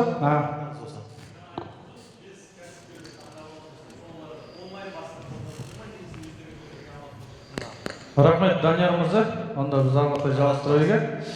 Данияр мырзаға ду қол шапалақтап қойсаңыздар. Рахмет. 5 кәсіпкерді біз осы жерден қазір араларыңыздан шығасыздар, 10-15 адам шығасыздар ма? Таңдаймыз да, біз Салтанат екеуміз осы жерде бірге боламыз. Күнде каждыйының немен айналысып жатыр, барамыз, предприятие дейді ғой, мысалы кәсіпорнына барамыз да, и сол жерден нақты заданиялар беру арқылы күнделікті есеп беріп отырамыз. мына кісі бүгін мынандай бардық, мына құралды енгізсін, мысалы сайт жасап, таргетке жіберсін, например, мысалы айтып отырмын. Сондай, мына кісіге мынандай задание бердік, ол мынаны істеп жатыр деп, каждый отчет беріп отырамыз. Содан бір айдан кейін осы жерде қайтадан кездесеміз де, и сол кісілердің нәтижесімен бөлісетін боламыз осы жерде. Онлайн ешқандай болмайды, біз осы жерде боламыз. Офлайн болады, офлайн. Ал енді салтанатқа сөз берейік те, содан Қайрат мырзаны шақырайық, жарай ма? Жақсы достар, кім соңына дейін қалады, өкінбейді, 100% гарантия. Алла жазса, жақсы инсайттар аласыздар. Енді көп уақытты создырмай, бағана бекер тұрған жоқпыз, қайдадан тұрып бір сергі алайық. Қайрат ағаны қол шапалақпен жақсылап отырып, шапалақ ұрып, қарсы алып алайық. Және де сұрақтарыңызды бәрі дайындап отырыңыздар, Алла бұйыртса. Біздің айтқан контент бір төбе, ол кісінікі бір төбе. Сондықтан ол кісінің әрбір айтқан сөзі барлық осы күнге дейін жеткен тәжірибелердің арқасы. Олай болса, Қанекей, қал шапалақ, жақсылап ұрыңыздар қол шапалақ. Қайрат ағаны шақырайық, Қанекей. Бәрекелді. Шымкент қалайсыздар? Біздің энергия. Әйелдер тұрғанда өзімді бір түрлі сезінеді екен. Көңіл күйлеріңіз қалай? Осылай па? Шымкент көңіл күйлеріңіз қалай? Міне осылай шырайлы Шымкент өзінің қонақжайлығын көрсетеді. Негізі сіздерге бүгін асығып келдім. Асып келгенде кішкене микрофонды кішкене, рахмет. Осы жерге келе жатқанда енді орысша айтқанда приключениемен келдім да. Шымкентке ұшып бара жатқан кезде енді ұйықтап қалдым, шыны керек, кішкене шаршап, осыны сайлаудан кейін микрофонды кішкене тише сделайте, пожалуйста, микрофон. Құтты болсын, ja. Сайлау болды да, осы сайлаудың біз бір ай жұмыс істедік, өзіміздің үлкен командамызбен сайлауға қатысып, қаншама нервімізді тоздырып, осы бір айдың ішінде біз 58 рет адамдармен кездесіп, үміткер ретінде болған соң, адамдардың қандай ахуалдары, қандай мәселелер бар болды, солармен кездесіп, толығымен шешуге 182 сұрақ қойды. Сол 182 сұрақтың бір айдың ішінде біз 70%-ын шешіп тастадық. Сол кеше результат шықты, нақты Алматы қаласы бойынша мәслихаттың депутаты болып сайландым.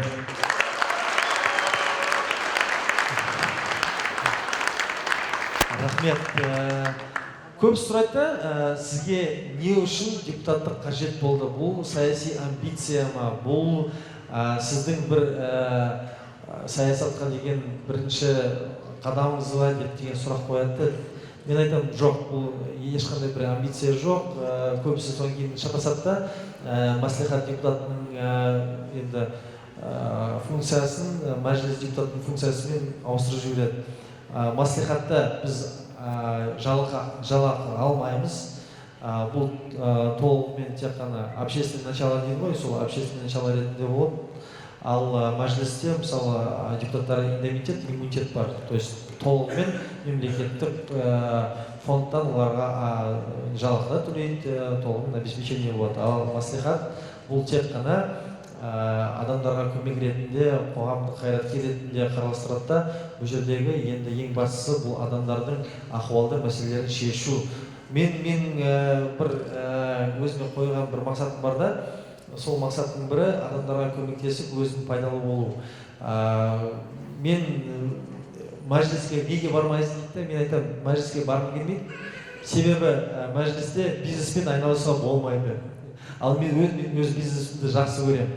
Сол себептен мәслихатқа барып, осы мәслихатта жеңіп отырмыз. Ал қандай қызық болды?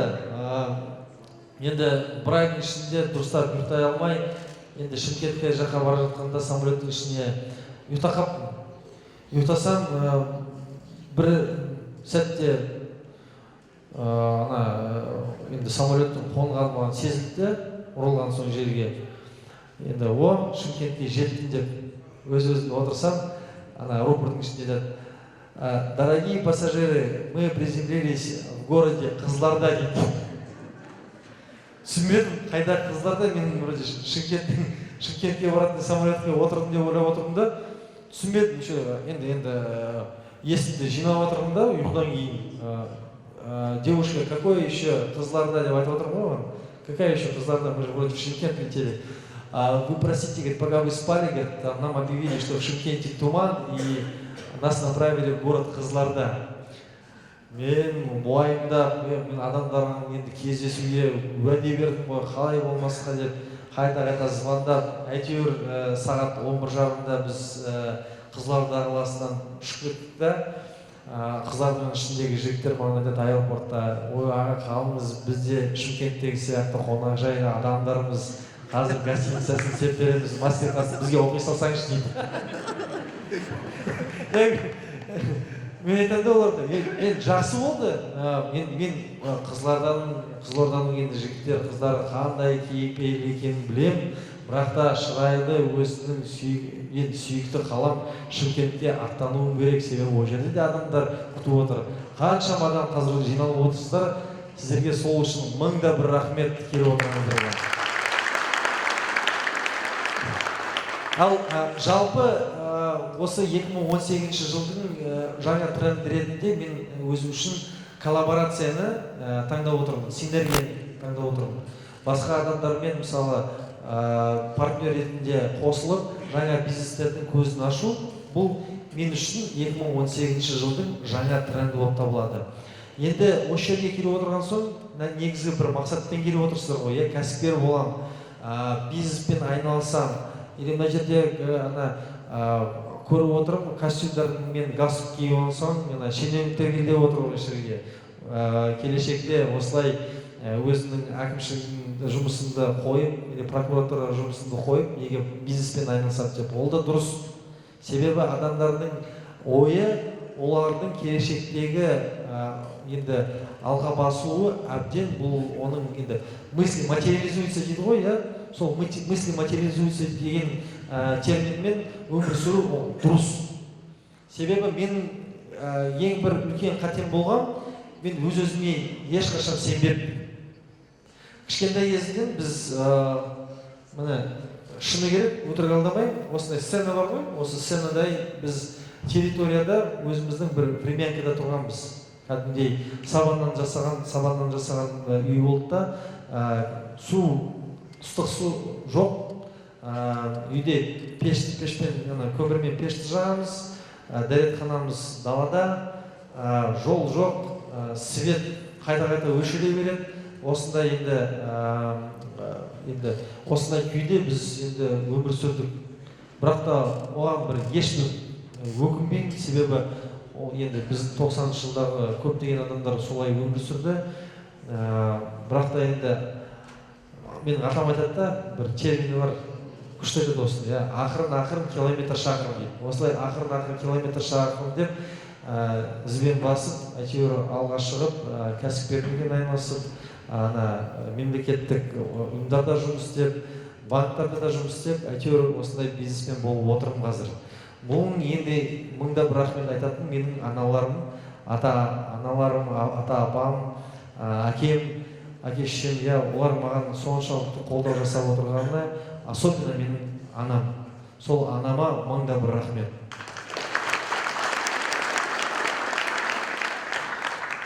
Ең қиын кезекте, қиын кездерде өздеріңізді енді күшім бітті, қарызға баттым, не істеймін, қалай болмақшы, келешегім қалай болады деген сұрақ қойған кезде, бірінші Алланы есіңізге алыңыз, екіншіден анаңызды есіңізге алыңыз. Себебі бұл Аллах Тағала бізге енді жаратушы, ал анамыз бізді жұбатушы.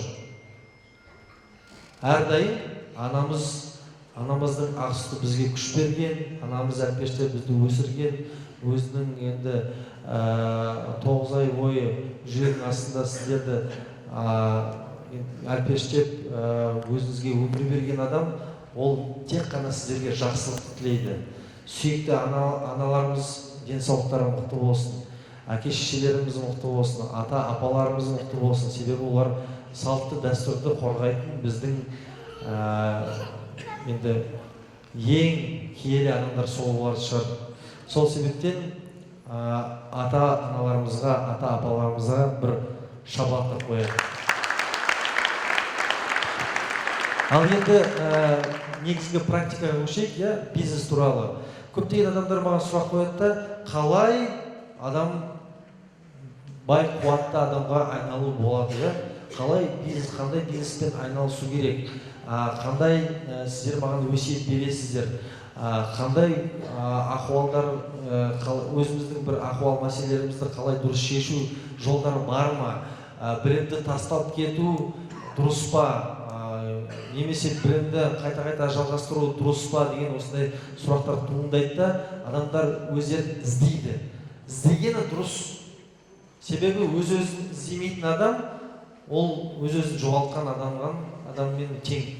Сол себептен адам өзін қайта-қайта іздену, қайта-қайта өз-өзін көтеру, бұл өте бір жақсы процесс, ол процесс апгрейд дейді, ағылшын тілінде. Осы қайта-қайта апгрейд жасай берген адамдар алға тартады. Айтады да маған, қандай бір формула успеха бар ма дейді, адамның бай болу үшін. Формула успеха бар. Мен бүгін ол формула успеха туралы сіздерге айтайын. Біріншіден ол еңбек ету, екіншіден бұл еңбек ету, үшіншіден бұл еңбек ету. Адамдар ойлайды да, қазір бірінші әке-шешесіне сенеді, екіншіден туыс-туысқандарына сенеді, одан кейін өзінің бір бастығына сенеді. Көптеген адамдардан енді біреудің қолын іздей береді қайта-қайта. Кім маған өз қолын беріп, осы жаман жағдайынан шығарып алады. Мысалы, көбісі айтады да, менің мынауым жоқ, менің машинам жоқ, квартирам жоқ, осының жұмысым қиын дейді, бірақ та біреудің жұмысы да жоқ. Біреу айтады, менің баспананың квадратурасы аз, осындай үлкен үйде тұрсам екен дейді. Оның біреудің сол баспананың 5 квадратты жоқ. Соның ойластыру керек, адам өз-өзіне сұрақ қою керек, қандай жетістікке жеткім келеді деп. Ең бастысы, бір сіздерге 15 ережені айтып берейін. Осы 15 ереже сіздерге өте өміріңізде көмектеседі келешекте. Бірінші ереже, жазып алыңыздар өздеріңіз үшін. Бірінші ереже бұл дисциплина.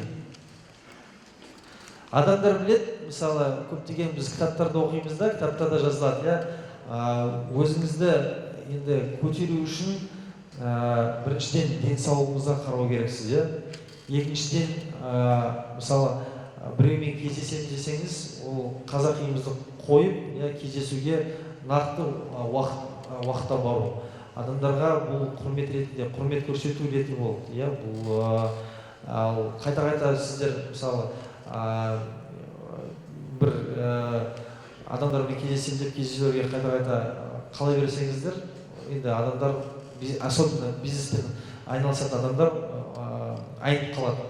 Бұл не серьезный адам екен, қайта-қайта жұмыстан қала береді, кездесуден қала береді. Бұған енді қалай онымен партнер ретінде қарастыруға болмайды деген сияқты сұрақтар туындайды. Ол дұрыс. Дисциплинаны өзінен бастау керек.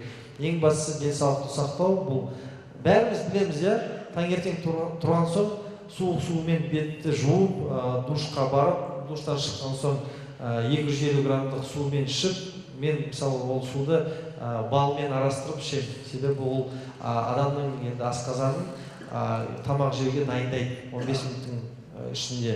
Сол 15 минутқа дейін тамаққа ішудің ішінде сол сумен балды ішсеңіз, араластырып, өзіңіздің организміңіздің енді дайындайсыз тамақ жеудің алдында. Сонда асқазан дұрыс жұмыс істеп, көптеген аурулардан сіз айырыласыздар. Тағы да бір нәрсе, бұл адамдар өзінің жоспары болу керек. Мен айтам, ол жоспарды сіздер 15 жылға істеу керексіздер деп. Осы жердегі адамдардың арасында адамдар бар ма өзінің өмірін жоспарлаған? Қолдарыңызды көтеріңізші. 10%, 15%, иә? Рахмет. 15% адамдар өз өмірін жоспарлаған. Ал маған айтыңызшы, қанша адам өз өмірін 15 жылға жоспарлады? 1%. Өмір, енді көптеген кітаптарды оқыған соң, көптеген мысалы байқуатты адамдармен Брайан Трейси, Роберт Кийосакилардың тренингтерге барған кезде адамдардың қандай өзінің өміріне қоятын жоспарларын сұрағанда көбісі білмейді. 5 жылға дейін, 1 жылға дейін, 2 жылға дейін, бірақ та 15 жылға өзінің жоспарын көбісі істемейді. Ал осы мысалы өз өміріңізді 15 жылға жоспарлауды бастасаңыз, сіз әлемдегі тек қана 3%-тің ішіне кіресіздер. Осы 3% өз өмірін жоспарлап біледі нақты. Және де осы 3% келешекте бай қуатты адамдар болады. Негізі осы адамдар қазіргі кезде 3% адамдар бұл ең бай адамдар. Оның ішінде Цукерберг те келеді, оның ішінде Билл Гейтс те келеді, Слим де келеді, Амазонның басшысы, тағы да барлық миллионерлер бәрі осы жоспарлаған адамдар, осы өзінің 15 жылға жоспары бар адамдар. Көбісі айтады, не қалай 15 жылға сен жоспарлайсың, өзің негізі ертең не болатынын білмесең дейді. Ондай адамдар өз-өзіне бір отмазка іздейді, қайта-қайта. Ол не істейді? Өмірін жоспарламайды, ертең болатынын не білмейді, нанын қалай табады, өзінің жанұясын қалай өсіреді, тек қана соны ойлайды да, сонымен өмір сүреді. Басын жерге тигізбей, тек қана қасында болған нәрселерді ұстап біліп, ал ары қарай мысалы көзімен ана жақта не болатынын көргісі келмейді. Ондай адамдар енді өмір сүре береді, бірақ та бай қуатты адам болмайды. Ақшаны көп таба алмайды. Себебі бизнесте адам өзінің бірінші өмірден өзінің жоспарынан бастау керек. Өзінің өмірін жоспарласаң, өзінің бизнесті, өзінің кәсіпкерлік ретінде, маман ретінде қарастырып, өзінің бизнестің стратегиясын да жоспарлайсың. Осы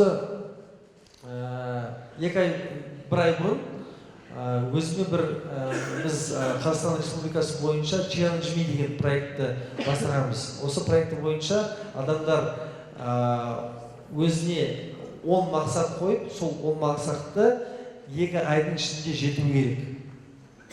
То есть, былай айтқанда, мысалы мен бірінші мақсатым болды домбырамен үйрену, домбыра шерту, осы аспапты енді меңгере алу, хотя бы бір күйді үйренсем жақсы болады. Ол менің бастауым болды. Қазір жазып алдым да, сол домбыраны үйреніп жатырмын. Екіншіден спорт саласы, салауатты салты өмір дәстүрін өз-өзіңе енді дисциплина ретінде қарастыру. Фитнеспен айналсам, бірақ та тағы да бір өзіне бір мақсат қойып отырмын да, 25 лет турликте осы подтягивание жасау, өз-өзін көтеру. Үшіншіден, мен бір қойған мақсатым бұл YouTube, бәріңіз қарайсыздар ғой, YouTube'ты. Дмитрий Портнягин кім біледі? Трансформатор, көбісі біледі. Сол мақсаттың бірінде мен жазған Дмитрий Портнягин мен Тимоти кездесіп, олармен мүмкін бір бизнес ашу деген сияқты. Айттым ба, сол іске істеуге тырысу керек адам. Мен де соған тырыстым да, Мәскеуде енді сол 2-3 апта бұрын Мәскеуде Дмитрий Портнягин кездесіп, 1 апта бұрын біз Қазақстанда Трансформатор Қазақстан клубын аштық. Соған келісім шартқа қойдық. нақты бұл сөздің декларациясы дейді, иә, айттың ба, істеу керек. Соны мен өз-өзіме алдына қойдым да, Дмитрий Портнягин сөйлесіп, өте көптеген конкуренттер болды да, онымен жұмыс келсек. 22 компания оған заявка берген, сол 22 заявканың ішінде енді партнер ретінде бізді таңдап, біз Дмитриймен осы жобаны бастадық қазір. 15 апрельге дейін өзіміздің қандай условияларымыз бар, бұл енді кәсіпкерлерді бір жинақтайтын өте мықты ұйым болады да, осы ұйым, осы кәсіпкерлерді өсіру, оларды бизнеске дұрыс үйрету лифт ретінде. Біз ол жерге миллионерлерді, мультимиллионерлерді, миллиардерді шақырамыз, бизнес тренингтерді шақырамыз. Бірге жылдың ішінде 3 рет біз шетелге бірге шығамыз. Өзіміздің тимбилдингтеріміз болады. Сол себептен осы бір сообщество ретінде қарау керек та, оларға мықты сообщество ретінде болады. Сондықтан қазір маған бір 1000 заявка түсті да, бірақ та ол адамдарды әрине біз өзіміздің комиссиямыздан өткіземіз. Олар бизнесмен болу керек, олардың обороты болу керек, және де олардың табысы болу керек та. Сол табыстың қанша болуға адамның резюмесіне қарай біз оларды мүше ретінде қабылдаймыз. Тек қана 150 адам болады. Сол себептен қазір басымыз ауырып отыр. Осы заявкалардың бәрін талдап, адамдар енді HR жұмыс істеп жатыр.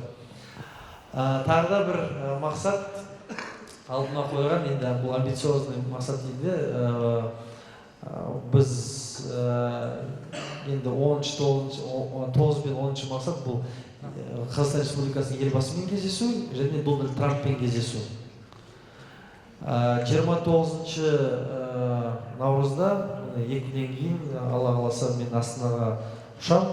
Сол жерде енді елбасымен кездесуге енді өзімнің бір күшімді соған жіберем деп ойлаймын. Көріп отырмыз енді жас отанның несі кездесу болады. Сол жас отанның кездесу маңайында елбасымен кездесем деген ой бар. Ал екінші жақтан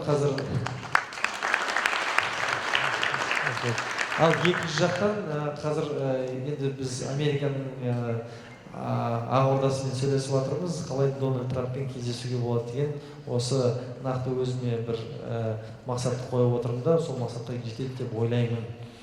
Тағы бір сізге айтатын бір нәрсе, бұл адамдардың енді қаржылық дисциплинасы болу керек. Айтыңызшы, қазір осы жердегі отырған адамның жалақысы 150 мыңға жететін адамдар қанша? Қолдарыңыз көтеріңізші. 150 мың. Ал 100 мыңға жететінші. Қалғандар бәрі миллионер, е? 400 мың табатын адамдар қолдарыңыз көтеріңізші. Сонда қалғандар бар 20 мың теңге табады ма? Или жұмыс істемейсіңдер ма вообще? Брайан Трейсимен кездескенде Алматыда бұл әйгілі бизнес-тренер, өзі миллионер кісі. Сонда мен сұрағам, мистер Брайан, айтыңызшы маған, қалай адам өз-өзін алға тарта алады дейді. Сонда айтқан маған, мистер Кайра, if you know, you need to know the one rules.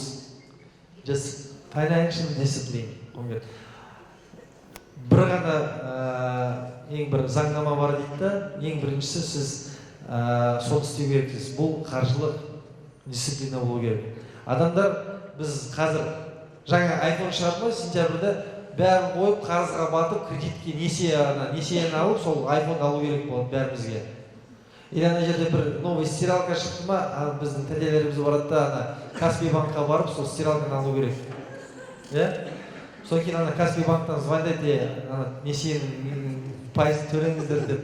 Содан кейін біз Каспий банкты проклинать етеміз бірге жиналып, ой, осылар оңбағандар қайта-қайта звондай береді деп бізге. Ал несиені алғанда өзіміз жүгіреміз сояққа. Содан кейін ана студенттер келеді да, ана сессия басталғанда айфондарын ломбардқа тығады.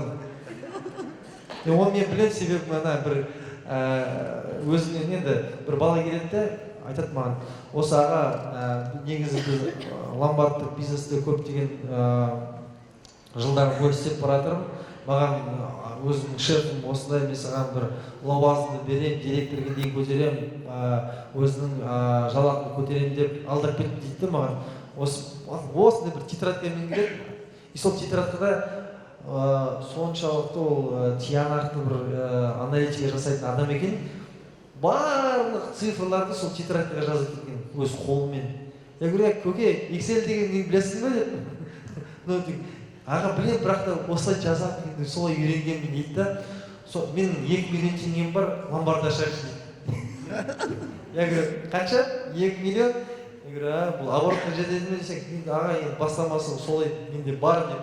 Бірақ та соншалықты өзінің енді жүрегі лаулаған, көзінде от ұрып тұрған бір жігіт екен, тепсе темір үзетін. Жарайды дедім де, енді ауқымды қаржыны бөлдім оған. Ол барды да ломбард ашты, ломбардты 4 айдың ішінде обороткасын 60 миллионға дейін жеткізді. Қазір ол уже тағы да бір 2 ломбардтың несін точкасын ашайын деп жатыр. Осындай жігіттер енді алға басып отыр да, соны нақты не айтамын да, соны студенттер көп келеді екен сессия басталған кезде. Сессияны жабу керек, бізге ақша керек деп айфондар тастап кетеді несиеге алған. Сонда ойлаймын да, бір круговой оборот қой, мына жерде несие алады, айфон шығарады, оған несие алады, ол ломбардқа тығады да, ал ломбард қайтадан сатады, сонымен порочный круг. Сол порочный кругке түспеу үшін біріншіден жастарға айтатын бір сессияны өздерің оқып, өздерің тапсырыңдар. Сонда айфондарыңды ломбардқа тапсырмайсыңдар. Екіншіден, немене соншама шапалақ ұрвасыздар ағалар? Екінші сендерге айтатын ағаларымыз. Айфон шыққанда ақшаларыңды бірінші зарплатаға қарап алыңдар. Әлсе зарплатаның 100 мың теңге, 450 мың теңгенің айфонын барып несиеге аласыңдар. Жеңгеміз әйтеуір довольный болсын деп. Жеңгеңізбен сөйлесіңіздер, қаржылық Қайрат Құдайберген бізге Шымкентке келгенде осылай қаржылық дисциплинаны ұстау керек деп айтыңыз. Алмайын мен саған шуба деп. Бірінші бір нормальный бизнес ашайық деп, содан кейін 2 шуба алып береміз деп айтыңыздар. Ана жерде жеңгесі бар жігіт бірінші шабалап отыр. Ал мына жерде отырған жеңгелеріміз сізге айтатын, жаңа қайта-қайта ағаларымызды итермелеп, давай ананы ал деген ол да дұрыс сіздікі негізі. Әлсе оларды кішкене шұқыла бермесеңіз отыра береді олар. Дұрыс. Екі жақтан жақсы болып келеді, сол себепті айтып отырмын. Итермелеу дұрыс, шабыт табу дұрыс, мотивация табу дұрыс. Себебі мен енді өмір бақи ең бір арманым болғаны бұл Subaru импреза алу, Outback. И бір квартира көшем екен, сол квартираның ішінде бір душ болса екен, стол су болса, и главный телефон болса екен. Ол кезде сотовый телефон жоқ болды ғой. Қалаға барып қыздармен танысасың, городской қыздармен.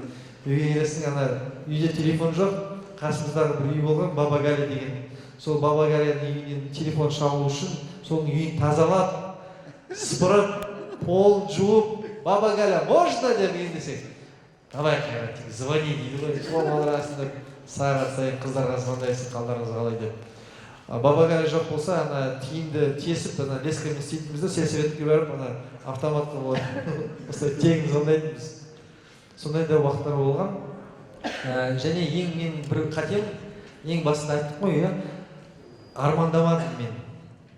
Менің арманым соншалықты кішкентай болды да, соншалықты біздің енді әлемімізде қанша процестер жүріп жатыр, адамдар миллиардтар тауып жатыр. Илон Маск өзінің Тесласын космосқа жіберіп жатыр. Қазір бірінші делегацияны космосқа астронавтарды Марсқа апарайын деп жатыр. А мен отырғанда Subaru импреза алғым келеді деп.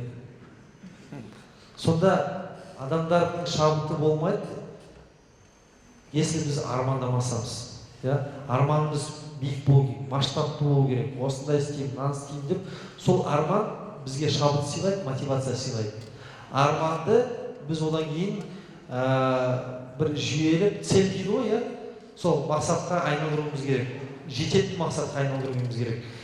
Мен ешқашан ойламаппын, менде майлық болады, Бентли болады, менде осындай үй болады, осындай бизнес. Мен бірінші рет самолетқа қашан отырдым деп айтайын ба сізге?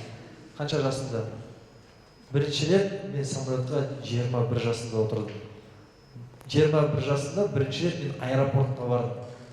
Себебі оған дейін менің жағдайым болған жоқ. Сонда жұмыс істеп, сол тапқан ақшама бірінші рет Астанаға ұшқам. Соншалықты бір өзімді күшті санадым да, аппақ шалбарды киіп алдым. Блатной курткамды алдым да, барахолка Адамнен бір сатып алдым. Адамнен сатып алып, күшті бір футболка алдым. 5000 теңгеге. Соған барып да наушник киіп отырмын.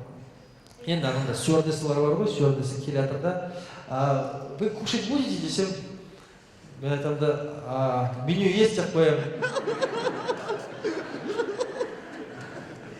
Анау маған қарады, меню, вы бутерброд есть будете или нет деп. Соншалықты ұялып қалған, енді ана жерде меню жоқ, тек қана бутерброд береді ғой. Сол бутербродты алдым да, естімегенде наушник киіп алдым, сол бутербродты жеген жоқ. Соншалықты ұялдым. Енді адамдар өз-өзін алға тарту үшін ең біріншіден жоспар болу керек 15 жылға. Сол жоспарды 15, 10, 7, 5, 3, 1 жылға бөлу керек. Нақты өзіңіз көру керекпіз. Қандай? Сіздің атыңыз қалай? Бексұлтан, иә? Бекмұрат. Бекмұраттан қол шапалақтап қойыңызшы. Қол қысқанда Тайсон екен, өзі костюм киген, әдемі жігіт. Бекмұрат, негізі өзіңіз жоспар бойынша 15 жылдан кейін кімсіз сіз? Қазір армандап көрейікші. Жалпы негізі газ саласының қызметкері боламын. Қытай мемлекетіне газ тасымалдаймыз. Енді ұлттық оператор Қазтрансгаз компаниясында 10 жылдан бері қызмет атқарып келемін. Өмірзақ ағаларымыз сияқты үлкен қызметкерлер негізі қазақпыз ғой, жаңағы үлкен қызмет армандаймыз бәріміз. Енді бір жағынан сондай арман бар. Екінші жағынан өздеріңіз сияқты бір бизнес саласында жұмыс атқару. Айтыңызшы, бір үлкен лауазым болсын, болам дейсіз, армандаймын дейсіз, иә? Мысалы, Өмірзақ ағамыз дейсіз, Самұрық-Қазының бастығы болуыңыз керек, Самұрық-Қазының председателі қанша табады қазір? Бір 2 миллион теңге болсын, жалақысы. Мен солай деп айтайын. Солай айтады, 2 миллион теңге сіздің өміріңізге жеткілікті ма? 15 жылдан кейін 2 миллион теңге табу. Біз енді ой жерге аяққа бармаймыз ғой. Білесіз ба? Міне, шын айтып отыр, адам дұрыс айтады, мен осылай әділетті жол ашу. Әділетті шынайы адамдар сыйлаймын. Себебі көптеген енді кездесулерде студенттермен, жас адамдармен, кәсіпкерлермен кездескенде, студенттерді алғанда, немен айналысқыңыз келсе дейді. Мен прокуратурада жұмыс істеймін, сотта жұмыс істеймін. Ана жерде акиматқа бармын. Сонда жарайды, акиматқа бардың, жұмыс істедің. 5 жыл өміріңді бердің әкімшілікке. Жалақың 140 мың теңге болсын, жарайды. Ол саған жеткілікті ма? Енді аға, жылы тұрады болса. Я говорю, неге? Взяткаласың ба десем, ұялады. Адамдардың сана сезімін осындай уақыттан біз өзгерту керекпіз. Себебі біздің адами, енді шыны керек, айту керек, сол пара алуға барады ол жерге. Сол жерден биліктен әйтеуір бірдеме түсіп, адам боламын деген сияқты өзінің бір мақсатын уже материализация дейді ғой. Мысли материализуется дейді, осыны ойлап отыр, соған жеткісі келеді. Сіздің жолыңыз дұрыс. Сіз айтып отырғаныңыз бір айта кетейін, жаңағы бір пара алу деген сөзді айтып қалдыңыз. Мен пара аламын деген жоқпын, бірақ жол ашу деген мақсатты айтып тұрмын. Мен оны сізге паралатып айтып отырған жоқпын. камералар не снимайте деп па? Халық дұрыс түсінбей қалмасын деп айтып жатыр. Халық сізді дұрыс түсінді, ертең газетке шығарады. Шутка. Жоқ, ол емес, ол әзіл. Сіздің айтып кеткеніңіз дұрыс, себебі бірінші айттыңыз бір жол ашу, екіншіден өзіңіз айттыңыз бизнеспен айналысу, иә? Даму, бизнеспен, дұрыс. Бұл жұмыста ол сізге мемлекеттік жұмыс емес, сол себептен сіз параллельно өзіңіздің бір компанияны ашып, оны дамытып, сонымен бизнеске айналуға әбден дайынсыз. Сол себептен мен сұрап отырмын, 15 жылдан кейін сіз бизнеспен айналысасыз. Қандай бизнес ол? Қанша ақша табасыз? Сіздің компанияңызда нақты қанша адам істейді? Сіз кімсіз? Бір компанияның бастығы ма? Сізде холдинг бар. Соны айтыңызшы маған. Бірге армандайық. Ұялмаңыз. Енді арманда шек жоқ дейді ғой. Холдинг өзіңіз сияқты. Халыққа айтыңыз, халыққа. Декларация слова. Үлкен бір холдингтің қызметкері болған, басшысы болып. Холдинг немен айналысады? Холдинг деген енді бізде жалпы Қазақстанда көп жағдайда алып сатумен айналысады. Производство, мысалы үшін, түрлі производство. Ол ешқашан тоқтамайды. Производство халық тұтынады. Производствода не істейсіз ал, не шығарасыз? Енді айта берсек көп, оннан бастасақ болады. Ет өнімдері бар, басқа да өнімдер, ауыл шаруашылық өнімдері бар. Былайша айтқан кезде киім өнеркәсібі бар. Айына қанша ақша табасыз? Енді миллиардтарды айта берейік, 15 жылға дейін бұдан қалса жетіп қалатын шығар. Миллиард теңге или доллар? Доллармен или евромен? Айына қанша? Реально ойлап айтыңызшы, реально қанша примерно? Микрофонға бәрі естісін, бәрі миллиардер. Миллиардер болса, $1 миллион тапсақ айына. Айына $1 миллион. Айына $1 миллион бұл... Жылына миллиардқа айналады ғой. Жылына енді 12 миллион болады, что-то мен математика. Школда математика өтпегенсіз ғой, деймін. Ломбардты берген жоқсыз ба соткаларыңызды? Құдай сақтасын. Құдай сақтасын неше дейді. Мен негізі жылда 12 миллион теңге. Негізі бұл жақсы мақсаттың бірі. $1 миллион табу айына бұл арман ғой, көбісінің арманы.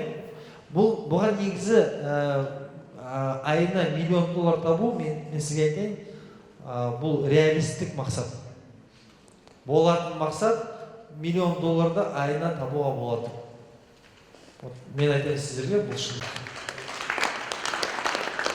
Бұл тек қана өздеріңізге байланысты болады. Қандай жолмен, қандай жоспармен, қандай ынтамен, қандай өзіңіздің қолдағы күшіңізбен алға тартсаңыз, $1 миллион айына табуға әбден болады. $12 миллион жылына бұл көп сумма емес. Адамдар миллиард тауып жатыр, дұрыс па? Сол себептен бұл реалистік мақсат, менің ойымша сіздің келешегіңіз зор болады.